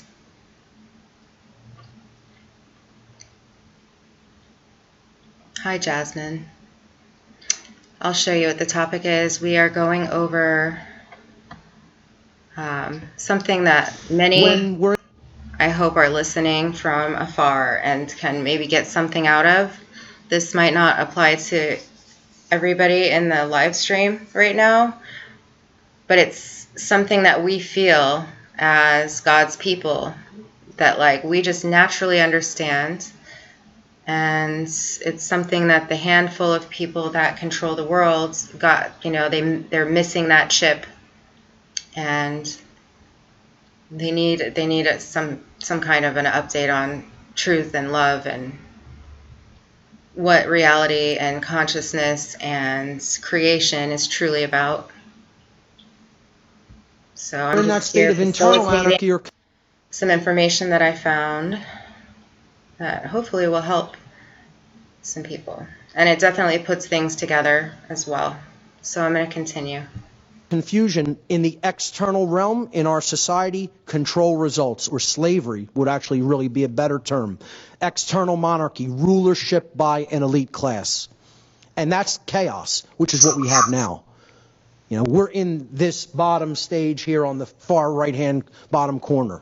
Manifested evil. These energies, these expressions of natural law always work unilaterally. You cannot jump columns. Once you start with love, you cannot jump over to the right-hand column. Once you start with fear, you cannot jump over to the left-hand column. Okay? The order follower never understands cause and effect, and that's another reason that their intentions are meaningless. Only understanding how reality works, how we are getting the result of what we put out into the universe, often over a time lag. Okay? That's the hard part of recognizing the laws of cause and effect. Only when we understand how those dynamics work do we understand we are getting what we have put out there through our own behavior. Every cause has its effect. Invariably, it is law. Every effect has its cause. Everything happens according to law. Nothing happens by chance. Cause and effect, however, are often separated by time and space, which makes the understanding of the laws of cause and effect sometimes difficult, because as soon as you do an immoral behavior, an anvil doesn't drop on your head from the sky. It would be nice if it happened that way, but unfortunately it doesn't work that way. What happens is, as more immoral behavior builds up in the aggregate of society, in the collective of society, of any given society, the more chaos and slavery is going to result in that society. This is called the law of freedom, as I call it. Freedom and morality are directly proportional to each other.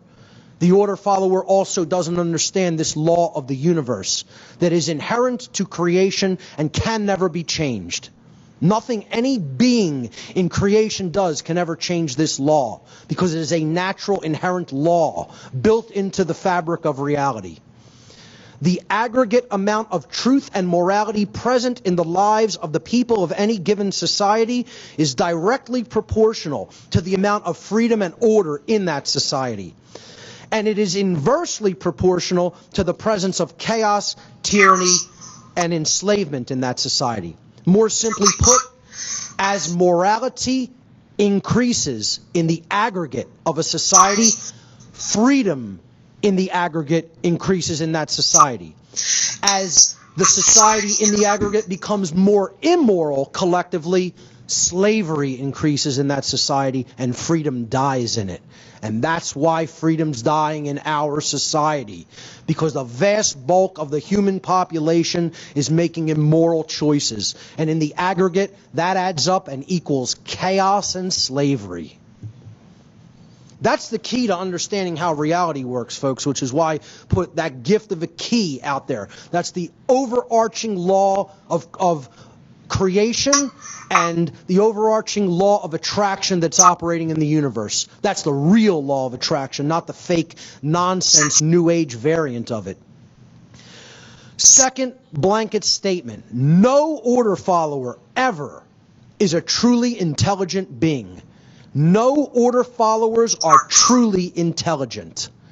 Now, an order follower can be an intellectual being, but they cannot be an intelligent one. There's a huge difference between the two. Just goes for You could know how to solve differential equations and solve complicated physics equations. Yeah, an order follower can do that. But what they lack is heart-based intelligence, the sacred feminine dynamic of true care. Therefore, they can never be holistically intelligent. Left brain intellect does not equate to intelligence. Only when we take in the generative principle of care and compassion that the right brain opens up to us can we become truly holistically intelligent. And since all order followers exhibit both forms of brain imbalance, left brain dominant tendencies when it comes to dealing with those they perceive to be their subjects, and right brain dominant tendencies when it comes to dealing with their perceived superiors, no order follower can be said to have a truly balanced brain or balanced psyche. Therefore, they cannot be holistically intelligent. One way you can actually scientifically prove this is through brain scans, PET and SPECT brain scans, which I touched on early in my work in the What on Earth is Happening series. This is a brain scan from the ventral view, the underneath view of the neocortical brain, of a person who is in the state of what's known as EEG coherence, which means global brain balance between hemispheres. The right and left brain hemispheres are operating in a state of balance. Holistic intelligence is at work in this person. That's the typical brain of an order follower. Those black areas are not damaged physical areas of the brain. They are areas of electrochemically deadened activity in the neocortex of the brain. Scientifically provable with the most advanced type of brain scans available today. Well, God, please. And that's what a person with a completely imbalanced brain looks like. In other words, your typical order follower. The reason for this is because the left and right brain hemispheres govern different types of functions when it comes to human capacities. The left brain is the analytical, logical, repetitive and organized and detail-oriented part of the brain, the analysis-oriented part of the brain. That's the intellect, the masculine component. Then there's the feminine component, the intuitive, the compassionate, the nurturing side of the brain, the sacred feminine component of the self, if you will. It's creative, it's imaginative, it's compassionate, it deals with the big picture, intuition, etc., creativity. Without that sacred feminine component, a being is only a half human being at best. And the order follower... So obviously there's some really amazing stuff there. I'm going to continue to listen to it and try to understand this a little bit deeper. And pray that, you know, some of this stuff is fixed. So I'm going to show you what I've gotten recently. And I wanted to mention also that this applies to the doctors as well, that know that we're going through ascension and that these physical things that I'm telling you are actually happening, are taking place, and how science and, you know, many of these people never ever intended to, you know, help you seek the truth. They were always in place to hide it and to mind control you. Not saying all of them, but, you know, like this guy's saying, yeah, every order follower is not good, you know, and I mean, that's what we're coming down to. That's what this new system is, you know, focused on, is that kind of stuff doesn't work anymore. Like, this is about truth and love and healing, not death, destruction, and illness, and all of those things that they want to continue to put into people's face. And so, you know, he was talking about oaths, and the Hippocratic Oath, you know, as a healer, as a medicine woman myself, I feel drawn to some of the words in this oath. And I could never, you know, when faced with some of these choices, get to making like the dark ones. But it seems like that's the route that everybody's taken in the world, because they're serving that system of Saturn that is becoming irrelevant, really. And so I just wanted to remind those, you know, who are healers and who got into this stuff for the right reasons, and let you know, like, this is where we rebuild and we start to honor these things and honor truth and allow for healing and forget about those crazy things that have been put into place, you know, even the reasons why. Just forget it. Like, let people know that they're going through ascension and that it's normal and that they can heal. You know, stop lying to people. So the Hippocratic Oath is an oath of ethics historically taken by physicians. It is one of the most widely known of Greek medical texts. In its original form, it requires a new physician to swear by a number of healing gods to uphold specific ethical standards.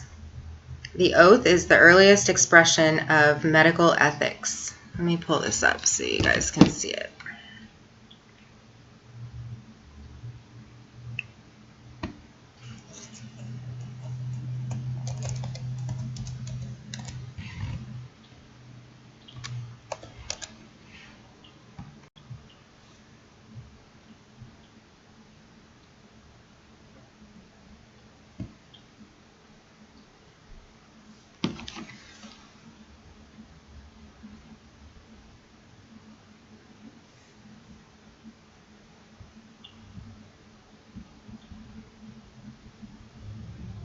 Not to be confused with hypocrisy, right?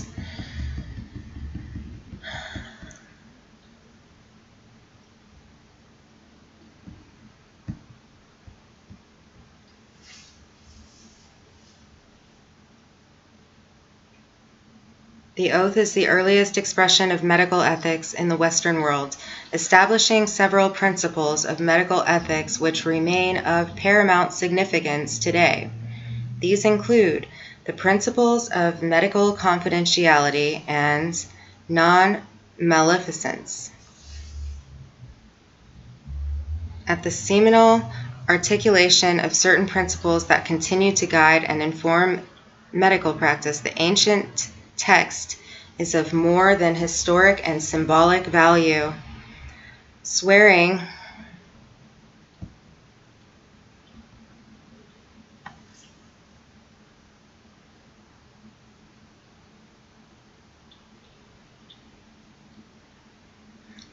a modified form of the oath remains a rite of passage for medical graduates in many countries. The original oath was written in Ionic Greek between the 5th and the 3rd centuries, although it is traditionally attributed to the Greek doctor Hippocrates and is usually included in the Hippocratic corpus. Most modern scholars do not regard it as having been written by Hippocrates himself. I bet you it was written by goddess Isis, to be honest with you. Guaranteed.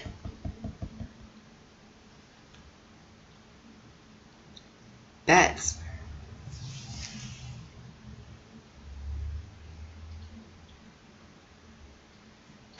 So that's cool. It's written in Greek originally.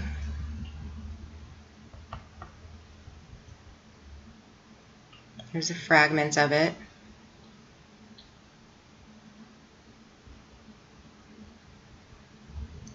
Awesome language. Beautiful, beautiful. Now, so many things have been mistranslated, as we know. I mean, that's where a lot of the mind control lies, is in the translations of what these words really mean. Yeah, but I mean, look at the gods, And, putting Apollo there to begin with, this has all been switched around to... Yeah, this has been switched around. This has been diametrically switched.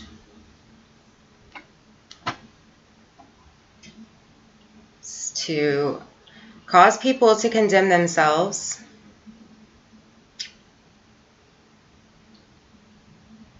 Wow. Okay.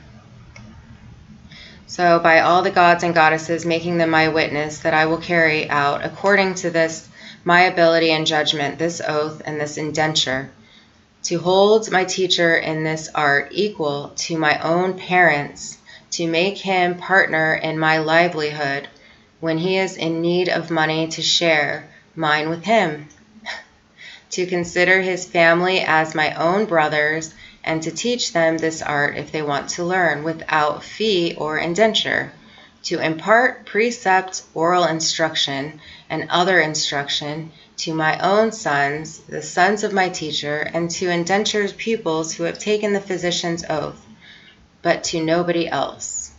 I will use treatment to help the sick, according to my ability and judgment, but never with a view to injury and wrongdoing.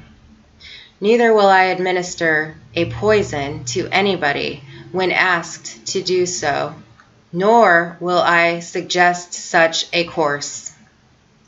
Similarly, so when I said it's been inverted, I meant the names, like Apollo there at the top. I think that was stuck in there. This is where a lot of confusion comes in. But moving forward, the words, yeah, this is everything. Everything. So this is what stands now. Universal Platinum Law is back in place. So these are the things that are in full effect and that one should be following, not following orders from anything or anybody else. They should be following a set of moral understandings. But like we said in the beginning, so if you just got here, go back to the beginning or go watch that particular presentation, because it touches on all of these reasons why and how they can be addressed. So, similarly, I will not give to a woman pessary to cause abortion.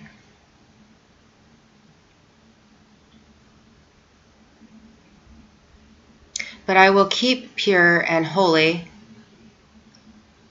both my life and my art. I will not use the knife, not even verily on sufferers from stone.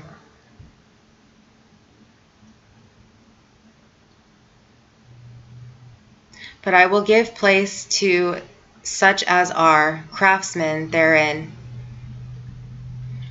In whatsoever houses I enter, I will enter to help the sick, and I will abstain from all intentional wrongdoing and harm, especially from abusing the bodies of man or woman, bond or free.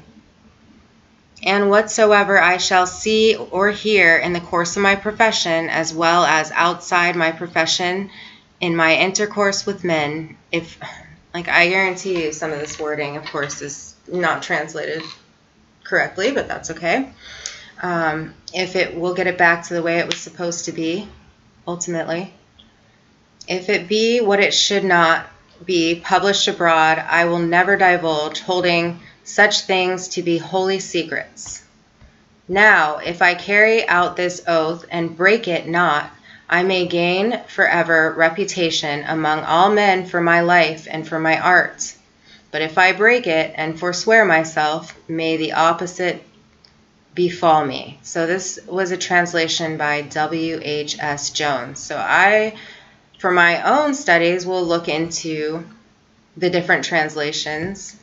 It would be awesome if I could actually just translate it myself one day, but, maybe I'll get there in my studies. But meanwhile, I take some, I use my heart, and I can usually translate these things, the true meaning of these things, by looking at a collective view of translations and whatnot.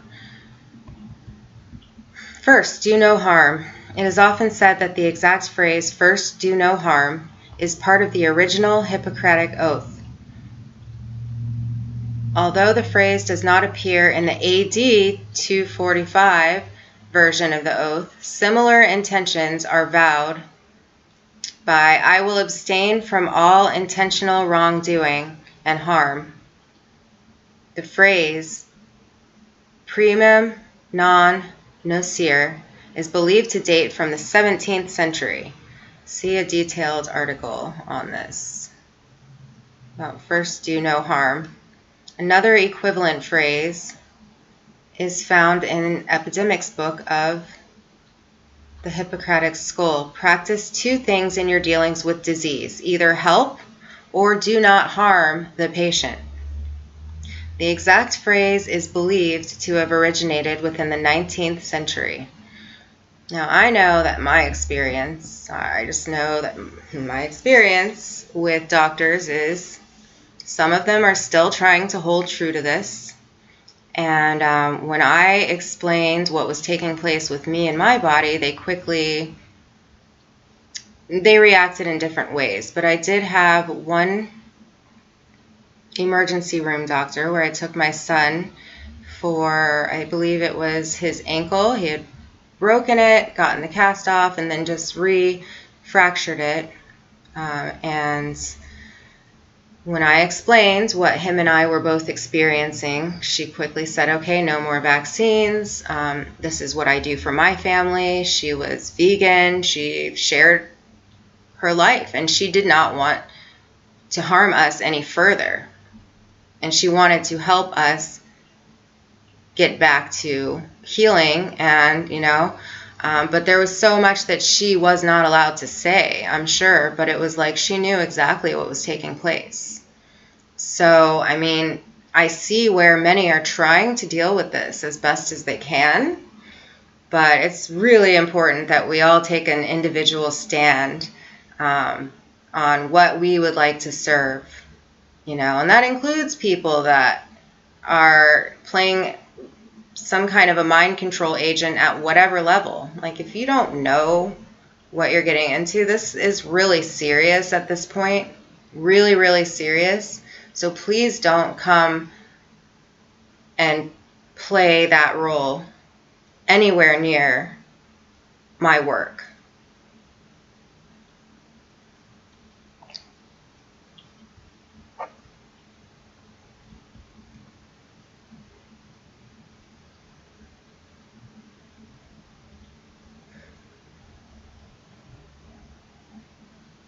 So either help or do not harm the patient.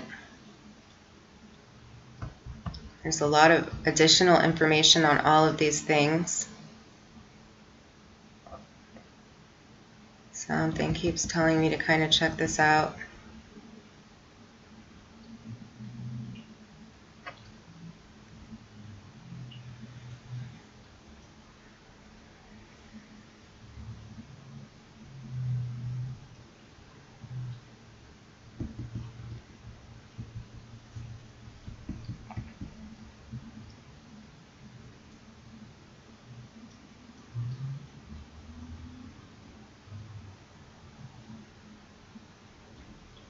So it gets into all of these things, specifically non-maleficent, which is derived from the maxim, is one of the principal precepts of bioethics that all medical students are taught in schools, and it is a fundamental principle throughout the world.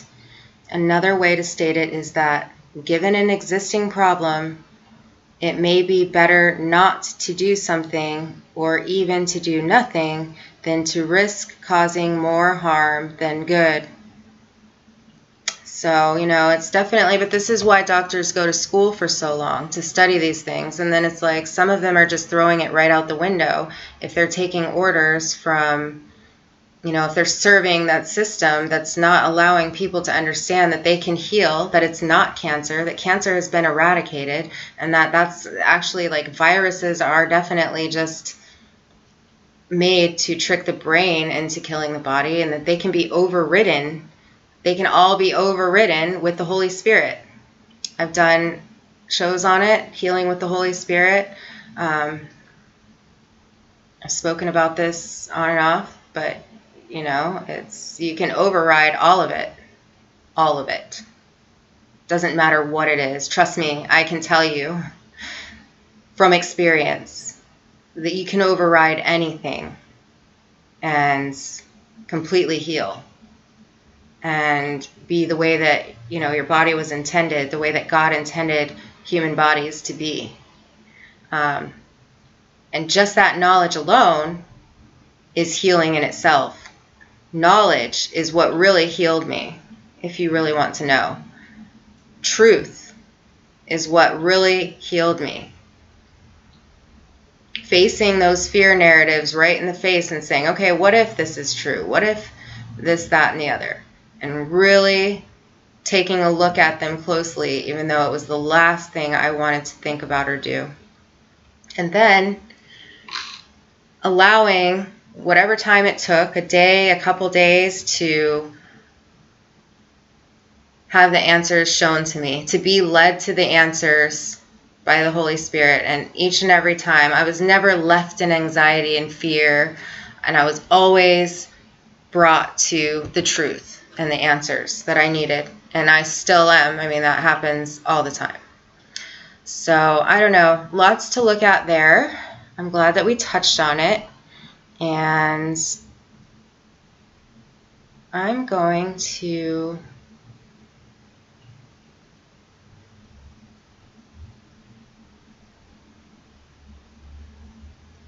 hey guys, I'm going to show you some of my latest images, but I want to get this out of the way because I have some really beautiful ones where I just want to make one video to show what I captured yesterday. And so I'm going to show you this because there's so much to catch up on. And then, yeah, I'll let you guys have a great day. But thank you guys for all like coming. And this is a longer video. I wish I could put it on fast forward, to be honest with you. Oh, I do this often. Hold on.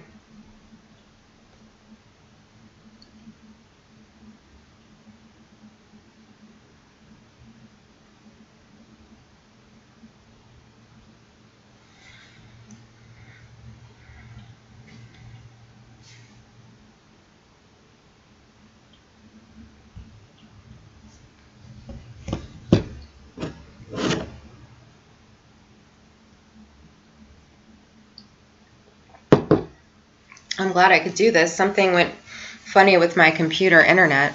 It was saying it was on airplane mode, but it wouldn't let me turn it off. It was so weird, but I got it worked out. So here we are. So thank you all. And I'll be a few more minutes here showing you these pictures, or images, video. I might have to make this public too. It's just like it's no sounds, no anything. Weird. Add it to a playlist.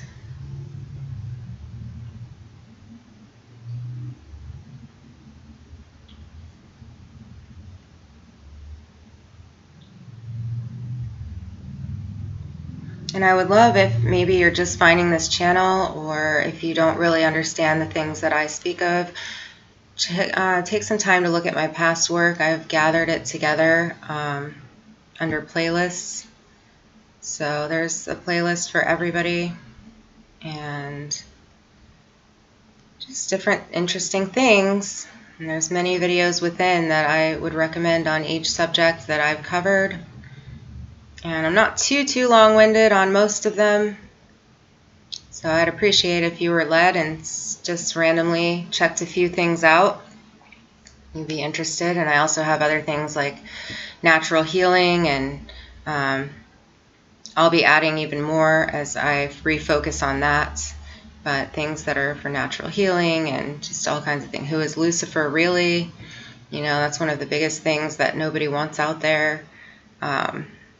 It's all the truth about the mother, but that's really just the beginning of it. You know, that's where things went really a different way than they were supposed to, as far as, you know, humanity and living in creation goes. And so they definitely made the prison look pretty, but it 100% is a soul spirit prison, really. So that's where all that's happening, is that we're leaving that construct and entering the true human matrix and everything that comes with. You know, that's taking back the free energy that was, you know, taken over, and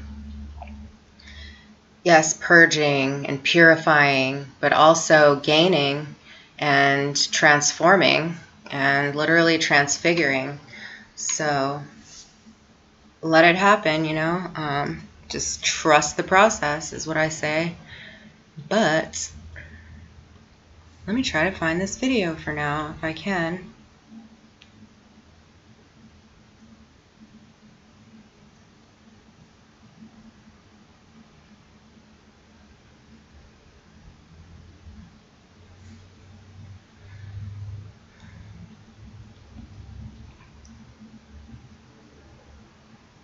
I don't know why.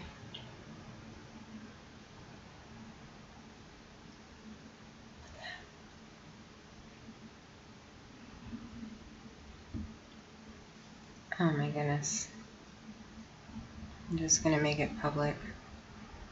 It's just a video with no music and whatever, but that's fine, right?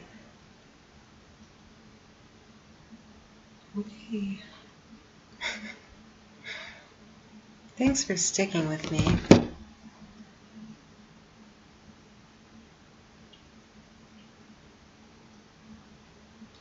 But yeah, in those playlists, I have things like the sky explained, and you know, it's just really the answers that I was led to, like I said, and plenty of them are more than just educated guesses. They've been shown to me. I can prove them, and they've been confirmed for me over and over and over and over, time and time and time and time again since.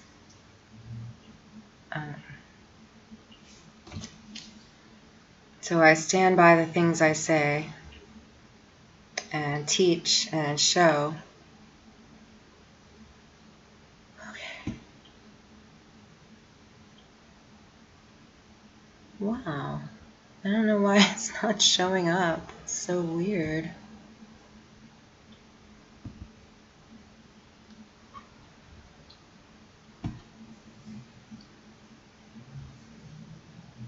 So I don't really know how to say this, but there's a dragon behind the sun. There's a spirit dragon. I think many of us have seen it. That's Mother Tiamat, the Holy Spirit. That's how the Holy Spirit emanates in vapor. It's a sign. And these are the living waters, and there's actual living beings. And it's quite amazing. And I go over this also. I have playlists. The Sky Explained should have some of these videos, but where I literally go through and point out how this has been the way it was throughout history, and we're just completely asleep to it and completely removed from these truths about our reality and how this is what we're going to see and experience in the new world. So I don't know why it's not showing up, but hold on. I'm not going to give up. 21 views already, so it's got to be showing up somewhere. Well, that's pretty cool. But, you know, not necessarily the weather-wise, but like the way that people are living. Okay, it's...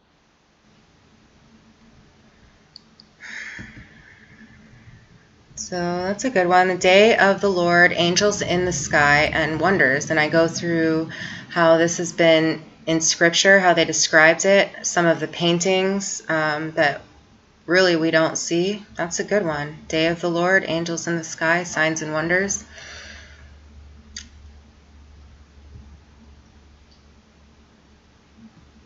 I'm just looking for the video I just uploaded, but I'm having trouble finding it.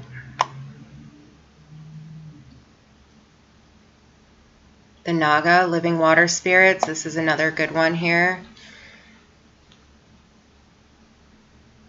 Alien objects arriving to Earth. I explain a lot of what I understand about the sky and these beings.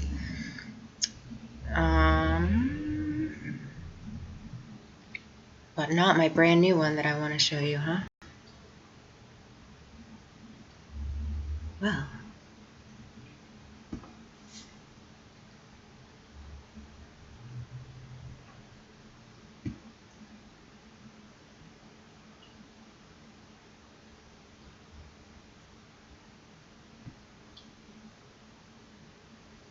But I have to be honest, I mean, I would imagine that there would be more people that would want to see what I'm showing right now. And I have a really hard time understanding why more people have not been exposed to the images that I'm showing. It's all a very strange thing. So, don't really know what's all involved, but I have some ideas. And yeah, it's going to change. You know, people are going to know the truth. Like I've told you over and over, this stuff has been forbidden, but there's going to be a time very soon where it is not forbidden. I literally can't believe that I can't find this video. It's not showing up.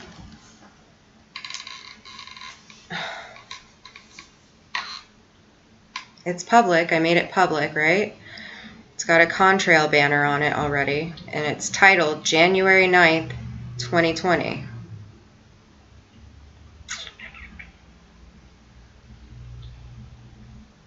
Oh, apparently Trump is announcing a national environment... Down from 20 years to less than 2. We'll bring them down from 10 years.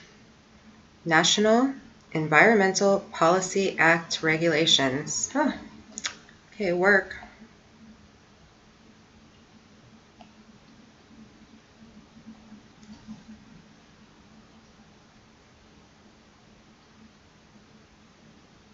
Get to doing some good around here.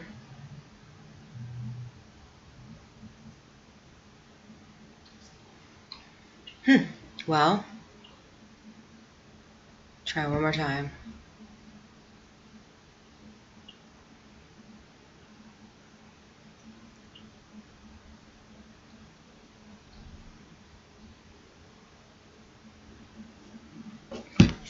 I don't understand why it's not showing up.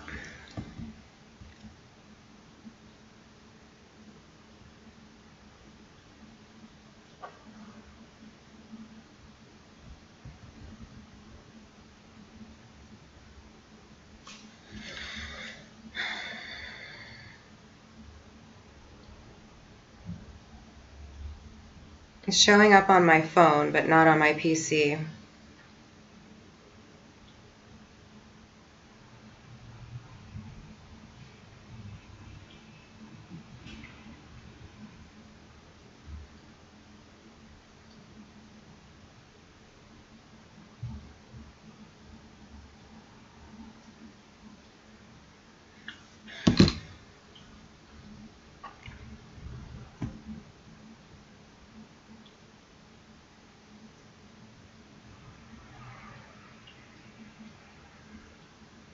That's what I mean, like, honestly.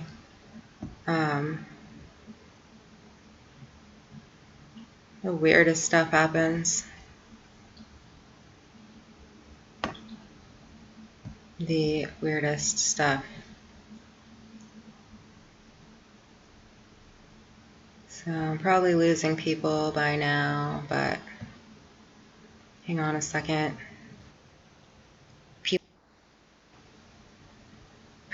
This is a really good one. 1,000 years. All of these in here. You know, I've poured my heart, soul, and spirit into some of this work. Just nothing to gain except for feeling better, honestly, and bringing truth, you know, at a cost. But that cost is about to be over, and everything's going to be good. Yeah, I don't understand where this video is. It's public, but I can't find it on my PC, so that's just great. Right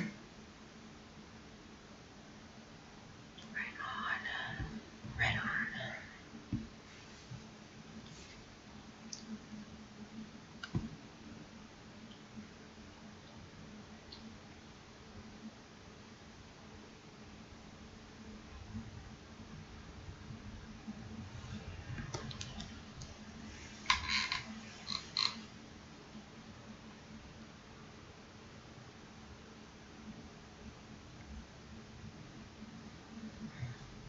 Okay, here it is.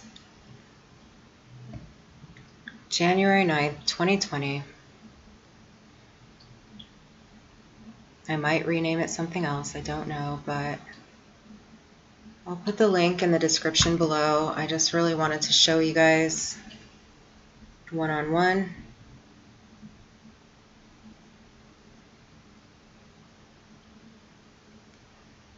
Like they're always turning the monetization off, like, and we've been conditioned to think that maybe we shouldn't care about money and care. No, like the system's going to work for God's people again. That's the whole thing. So I got accepted when other lying channels are getting taken down. So, you know, it's just all the way that it's been going for a while. And it should be no surprise to anybody, but a lot of these people are acting surprised. They've been warned. This is what was coming. You can't just continue to lie and manipulate and work for Satan and control the minds of people and make money off of it and have them pay you to lie to them forever. This isn't going to work.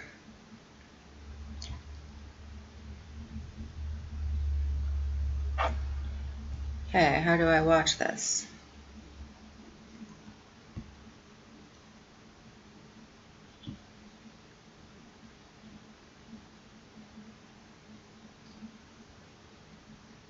Oh, goodness. And again, my screen is not the best, and since I'm like actually sharing a screen, I think that the colors could be better on your device or your computer. So if you're even interested in, if you want to see what's in the sky with contrast, I take the time to put the contrast on and do that work for anybody that doesn't have the programs or the time.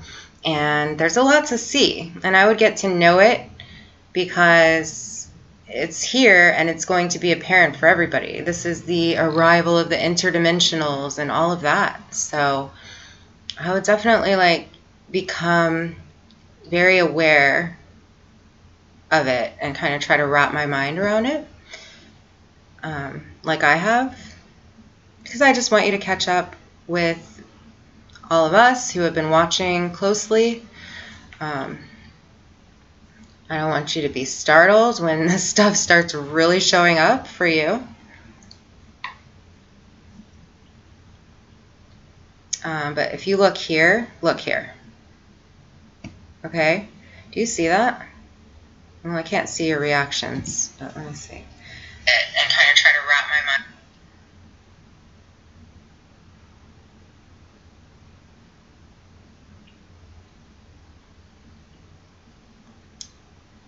Awesome. Yeah. But they're not chem skies, Doc. That's my whole point. Do you see there's a dragon, there's a being. This is vapor from God. And I know that there's lots of people out there that would like to understand that this is happening. But for some reason, it stops here with everybody that's in my chat. Like, it doesn't go anywhere else. There's a few of us that are like helplessly trying to figure out what to do. But then there's many others in place that are still here to not come to the truth. And we need to, stick together, the ones that are searching. Don't be discouraged. I don't lie to you about anything. I bring you the truth. And it's truth that you can bring to other people that are looking and listening. It's safe to say, hey, God's back. God has returned. We are free. The Holy Spirit has paid for every soul, but now it's their choice. And I'm telling you, if you want to stick to that stuff, then it's not, you're going the opposite way, away from heaven. You're not going towards heaven. You're moving yourself away from it if you're still, at least not giving any credit to the things I say, as different as they might be. If you're not giving credit to it, then I'd say, please do, because I care and I love you. And I want your consciousness to recover like mine is and has. What's up, Mike?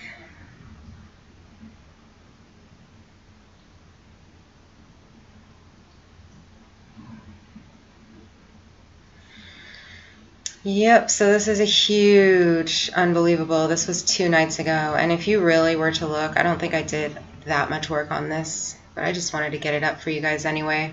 But this was like a huge underbelly or tail, as you can see. They are in colors that we do not perceive yet. This doesn't mean that it's all etheric completely, but it's light. It's like not matter. It's light, physically manifested light. So it's actual beings and an actual spirit, but it's just in colors that we haven't been able to perceive yet, but that we are starting to. And I can't help but wonder if the colors are going to show up at once for everybody. Wouldn't that be an interesting day? That would be a pretty interesting day. But you can see the insane, yeah, none of this is chemicals. This is all God. This is source. Source manifested. Man, I'm telling you. And it's just so sad that we have that whole, I understand it, the chemical narrative. I mean, there's even a chemtrail, like you said, banner underneath this. But some of us are starting to really know better and know that why that narrative works out so well for them right now. Because this is actually vapor, sign from God, the most miraculous stuff that we've seen in many lifetimes, I would say. But see, something is manifesting here. And you see a lot of those little black dots. It's crazy. You know, it's crazy. I really would like to share this more with people. You can see something there and a twisty. And I've shown you on my last video.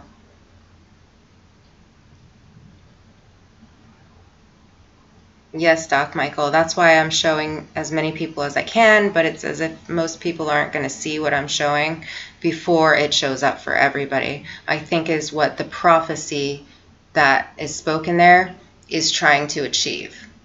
So I still am, doing my best to fight that and to overcome all of the boundaries that are put in place that don't allow me to share this with the people that are really, really looking for it, that are being fed the chemical narrative and all of that, because there's a time where you wake up beyond that and you don't see that as much anymore. And by the time that you see this and what I'm showing, and you see anything leaving a vapor trail, you can pretty much bet that it's an interdimensional being and that they're not spraying anything to harm. There's definitely, there's definitely been like a cover up and things like that, but not everything is what we think or what it seems.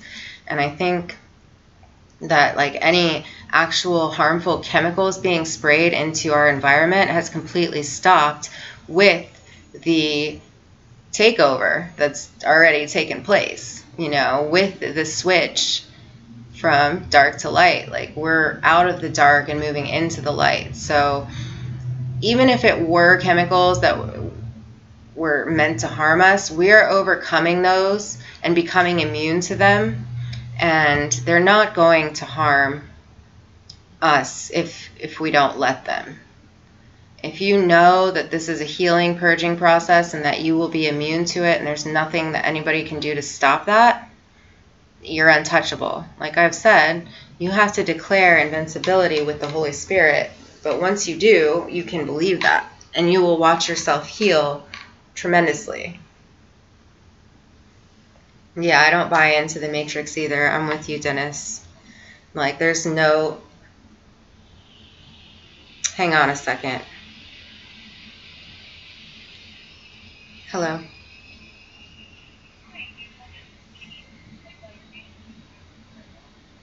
Hi.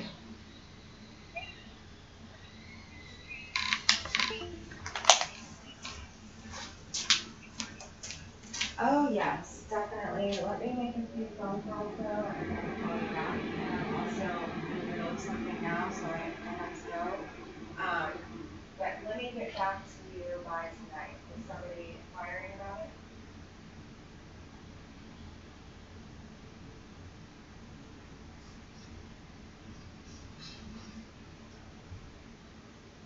Okay, thank you. Okay. Alrighty, sorry about that, you guys. Can you still hear me?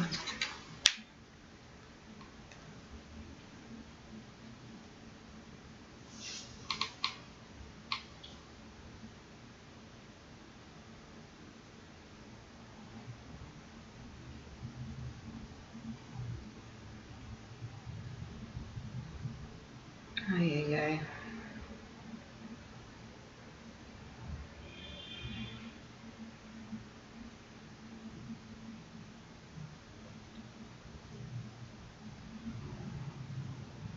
Dave, really? Come on now. I've talked to you about this for months and months. This is why Donna, are you the only real one here? Donna, Dennis, Miss Q? Who else is real? Who's here? Who's here that's real? You guys, this place is not for arguments, and you know what I teach. So if you're going to come in here and start to try to... This is the mind control that I just addressed. You need to start this podcast over and listen closely, whether you like it or not. I'm not kidding. Whether you like it or not, you're going to have to start this podcast over and you listen. Or you click on the link that I'm going to post inside of this presentation, because you're caught up in the narrative and you're serving it. You are serving the narrative. Now look here, this is the dragon that I was talking about. You can actually see parts of the dragon. Donna, please stay. Donna, I love you. Nobody should be, yeah. I know you are. Hi, Mia, Crystal, Scott, right on. You guys are awesome. I just can't take it with like the mind control narratives anymore. And if you're at this point, if you've been exposed to what I say and I've shown it to you enough times, then you should be familiar with what I teach. And if you really, really aren't giving it any heed, then you're totally buying into the mind control. And you're serving it at this point. Actually serving it. And I've gone over this with many, many, many, many people. And I'm not going to go over it anymore. They know who they are. I've gone over it. I've already spent hours in your live streams explaining the truth. And luckily, many of your subscribers, who are my subscribers as well, heard me. The ones that heard it, needed to hear it, heard it. And they now understand and are free and well on their way to becoming true kings and queens. So it's up to you, but if you're going to believe that, you're like walking the other way. There is both a heaven and there is a hell on this earth plane of existence. That if you're not stuck in the reincarnation cycle, which has ended, then you're walking the other way, the opposite way from heaven. If you know and I feel bad because I know that there's many that cannot see outside of that construct, but then there's others that I know are being order followers. Okay? Complete order followers. And even the ones that have followed me closely all this time might not see it as clearly as I do, because I've spent a lot of time behind the scenes dealing with the ones behind the veil. And I know I can spot it. I'm not going to play along anymore. I'm not going to... I'll if anybody wants my information and asks me to stay and wants me, but then guaranteed that happens every few months, and then I turn around and that person's saying worse stuff than before I spent a couple of hours explaining the truth that sets people free. So I don't really know like what direction to take with that, but I just know that I'm not going to sit around and pretend like I don't recognize the mind control antics. And they go deeper than most people really understand. Even some of the wisest people, just because of the sheer time that I've spent doing what I've been doing, I can see it clearly, clearly, clearly. So if you're not with me, you're against me, and you're serving that system. No matter what you think, no matter what anyone's told you, you're serving that satanic system. You're an order follower. Not like if you come against what I say, but there's no coming against the truth. The truth stands on its own, and that's where those guys are running into a problem. So I'll leave it at that. But yeah, for a few more minutes, you can see these images. And obviously they're See, I mean, look. Look. A huge dragon. Okay? Period. I don't know if your eyes are as exactly developed as mine have become to start seeing into the new realms, but I can see it. I can see it clearer than ever.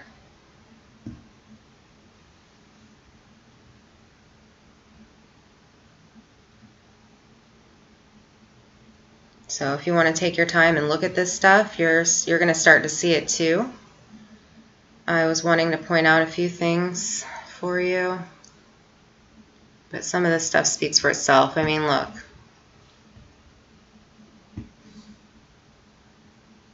I mean, it's like a huge sea creature, a huge sea dragon, living waters dragon. I don't know what else to say. So get ready. Get ready to help others understand this. And get ready to either stand with me or not. Because that dragon isn't spraying chemicals into our environment. And that spirit that's in these things here is not going to allow for her children to just continue to be killed and mind controlled. So these photons of living water are all around us, and they're reacting. They're all God, a loving, understanding God, but, you know, natural law, universal platinum law is in effect. So if nothing else, there's that announcement. I've given you guys a couple of, you know, different avenues to look at to try to understand this if you don't. What it means to be an order follower, what it means to not be on the side of the true God, what it means to, oops, have been serving the wrong thing this whole time. Now's the time to decide whether you want to look into a change in heart or not. See this right here? There's a literal being, and the ones cloaked in Han purple are the ones that are the most high. They are like literally the most highly regarded angelic creatures of the Holy Spirit. So this is all, like I said, it can be very animated looking, and it can be very shocking. But this is why it comes in gradually. And this is why, like, the chemtrails and all of that stuff, it's no good for people to think that something spraying a blanket of whatever over them and that they're helpless and that it's going to kill them or make it hard to breathe. Don't you think a lot of us would have been dead by now? I mean, come on. I know that I made it through. I breathe beautifully, and my skies are extremely clear most days. And if they're not, then I have beautiful beings right above me that, you know, apparently I'm creating with. So just saying. I mean, I can appreciate that this takes some time to wrap your mind around. Definitely can appreciate that. But I say don't get too far behind what we're starting to understand and what we're seeing. If we're seeing this and we're telling you we're sent from God, then if you care and if you want life, then take notice. But if not, don't, you know, just like don't hurt other people, because it causes a lot of suffering, those narratives and those ideas. They're pure fallacy, a lot of them. There's a reason why they don't want to tell us about this stuff and keep it mysterious, because it's actually changing us for the better. It's actually helping us. It's actually fixing the error, fixing things. I've explained many times it's gold dust up there. Gold dust. Our blood is gold. The gold is in our blood. Like, that's the living waters, protons and all of this. It's like, oh my gosh. It's really exciting, and I'd like to focus more on that stuff. But the narratives have us stuck on chemtrails. How boring. I'm over the chemtrail thing. Just saying. Learned helplessness. I like that. Exactly. And my skies Do I believe? Yeah, I'm showing you those thousands of ships right here. They're right here. You can see them. It's not just ships. It's an actual dragon that brought the stars with her. Mythology is real. You know, what do you want me to tell you? These are the signs and wonders of the return of God. And that's what I'm here to show. I'm here to introduce the people to it. I'm here to explain some certain aspects of it with truth. And the rest of it we find out together. But again, you guys are either with me or you're not. With me or not. Like, you can keep pointing people in all these other directions and point out these other channels that have been like, that already have hundreds of thousands, tens of thousands of subscribers and whatnot that you want to promote. But that is the false light that is in place for this whole situation. The false light serves many, many purposes. And I've already overcome the false light. So I'm not going back there. Now it's up to each and every individual to really, really be hyper-focused on what is right and not. And I went over some of that earlier in the podcast. And so maybe go back, have a listen, really listen to what that guy says about, you know, righteousness and how, and really try to understand how these ideas play into the consciousness of another human being in ways that could create great suffering and really all the way up to murder. Because it pushes people, like some of the narratives push people to suicide because they feel helpless. Some of the narratives just keep people imprisoned in that system. They can't see past it. And also creates actual strife physically and disease and all of the things that we are overcoming. So I get pretty stern on some of these things, and I hope that you all understand it's out of love and it's for your best interest. And if you're not interested in that, then you shouldn't be teaching others. Kind of just like, you know, the oath that we read earlier. Just, that is my opinion. I don't think it's a good idea to be out there spreading misinformation if you're a truth seeker. I don't find it necessary. Like, I don't think that the two really coexist. So, a few more things on this video. Yeah, I mean, this is clearly a huge being, a huge dragon ship. Let's put it that way. A dragon ship. It brought the stars with it. The stars, the sun, and the moons are all the same type of object. They just play different parts and different roles and emanate as different aspects of our reality and different, even people. Wow. I mean, you can see behind the electromagnetic, I can see where the sky would roll up like a scroll. That would be like the electromagnetic veil, which I've gotten messages about, that's actually the electromagnetic veil that's covering, they're cloaked behind it.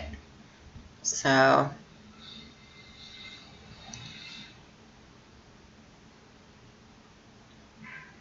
this is all about an electromagnetic shift from magnetic into electric. And sure, there's a balance, but we have to restore that natural balance within each human mind. You know, and that's what's taking place, and people are consciously choosing not to take on that experience. There's much, much more to see in this video. Let me go forward a little bit. But you can see some really intense stuff and designs. I mean, it's like the most beautiful designing. You know, Quetzalcoatl was depicted this way. Chinese mythology, look back into that. The Naga. I mean, I highlight some things. I need to highlight more. And as this shows up more and more, we'll go into the history of, you know, what our ancient ancestors experienced and saw and understood about this very thing that I'm showing you right now.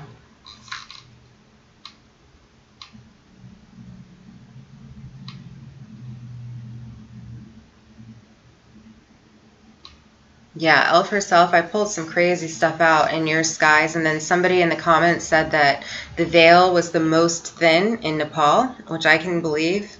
I think that's pretty cool. But I saw some real interesting light ships. You know, I mean, they're plasma light ships and Merkabas, and I have some ideas and indications on how this stuff works, but it's so beyond most of our comprehension that I haven't started to try to explain some of it yet. But know and trust that this is the Most High, and this is like the beauty that we are supposed to have been experiencing in the omniverse as living beings to begin with. This was our covenant with God, and this is what we were disconnected from. This is where Venus faked the light, and you know, that false light that I'm talking about, it literally blocked us from seeing this, blocked us from seeing our true creator and just our true interaction with our creator. But, you know, as you can see, this is crazy incredible. I don't even know if anybody gets to see these or really takes the time to watch them, because I know that there's enough going on in many people's skies, but I don't know. I've, the past few days, gotten some of the most incredible stuff I've ever seen. Ever. Ever.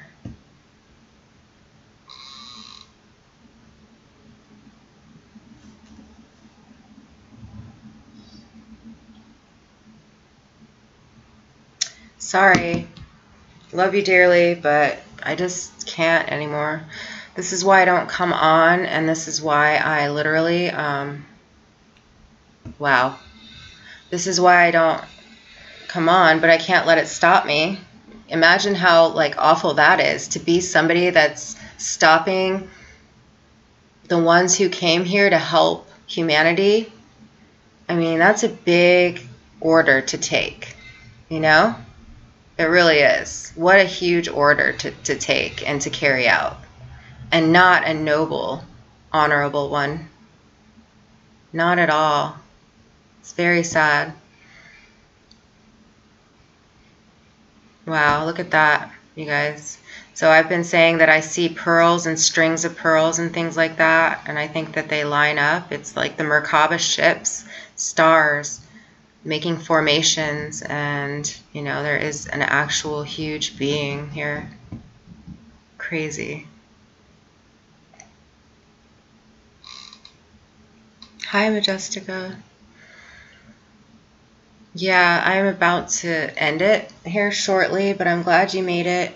And definitely go back and skip through, because I think you and I have some very similar ideas and understandings. In fact, I know we do, which is awesome. So, but I'm starting to actually see the beings. They are of the Most High. They are of the Holy Spirit. They are interdimensional. They are not the negative, bad, dark aliens that are here and inner Earth.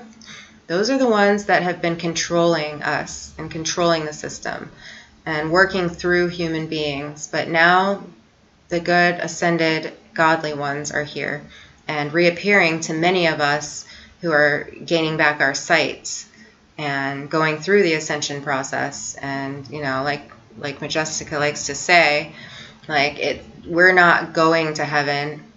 How did you put it? Like, it's coming to us. Like, we're waking back up to what we were supposed to have in the first place, like what it was supposed to be. We're getting back to it. I fully resonate with that. And I love that. You put it a lot better than I did. And there's others on here. Donna, I know your channel is so beautiful. I just love your art. So definitely check each other's channels out. There's definitely real people here that are here, you know, to speak on behalf of the true creator. And we're just going to be starting to come out more and more and speak our minds more and more and be heard, because it's taken all the way till this for people to start believing us. And that's okay. And we're here for it. We're here for everybody. You know, that's why we came. But yeah, this is like not, I didn't do enough work on that. I really should have done more work on this, but I just kind of jumped on here when I said I was going to. So I'll be putting more up later. But as you can see, there is a huge dragon behind the sun. It is representative of our true creator, Tiamat. And you can see parts, you can see all kinds of things. It's one of the most beautiful visions I've ever seen, and it's right here in our sky. And you know, this was spoken about in scripture, but it was inverted, so people don't quite understand. And see, when I see these trails, I know that they are of the Most High at this level. I really believe that. I'm not worried about chemicals being sprayed to stop me, because there's nothing that has or can stop me. I feel amazing again. I'm getting back to full health. I can't help but believe that those are the good guys that are here to help us. And that's so crazy for people to see. This one, it was a weird day anyway. I usually don't see any streaks. My skies are usually just clear or full of the wings of the disc, you know, the winged disc. That is what this is, the winged disc of Sirius, which is the mother, that represents the mother, and she's emanating, and then Jupiter is emanating new earth, that is Zeus, Jesus, all the way around. So, you know, it does have to do with us getting back to it. I mean, my goodness, there's so much to see in here. So if you are interested in the sky. Now, one last thing that I'll leave you with is what I showed you the other day, and that is the throne at the Vatican and what that looks like.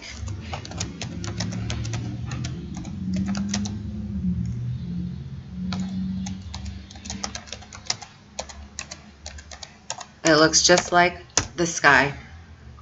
So again, they like took stuff over and then changed it, is what I'm going to say about that. And whether they obviously don't properly worship the true God, but they took stuff over and they use it to pull at our heartstrings, and they stole the magic and turned it black, and they use it against the people. They keep the truth away from the people, the truth about the mother. You know, that's why you can find it, because they took stuff over and they destroyed anything that didn't go along with what they wanted to teach. But there's still, you know, truth woven in to everything.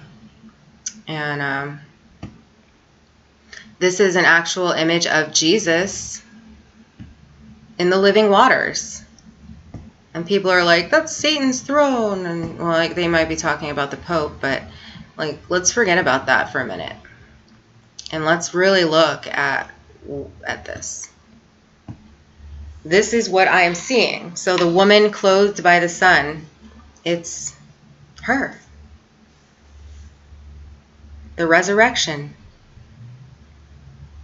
The Christ resurrecting after a nuclear meltdown. Like, come on now. That's crazy. It's the living waters. See, they have so many different narratives to try to get people to think that this is something negative and dark, when it's absolutely beautiful. And we're going to see that for ourselves. So I'm not too concerned about it going forward. God's people can see the truth, and they have the truth within their hearts. And the rest of them, you guys have some work to do. All right, you all. I love you all, and thank you for being here and letting me be long-winded and get some of this out. And I hope that it helped somebody along their path.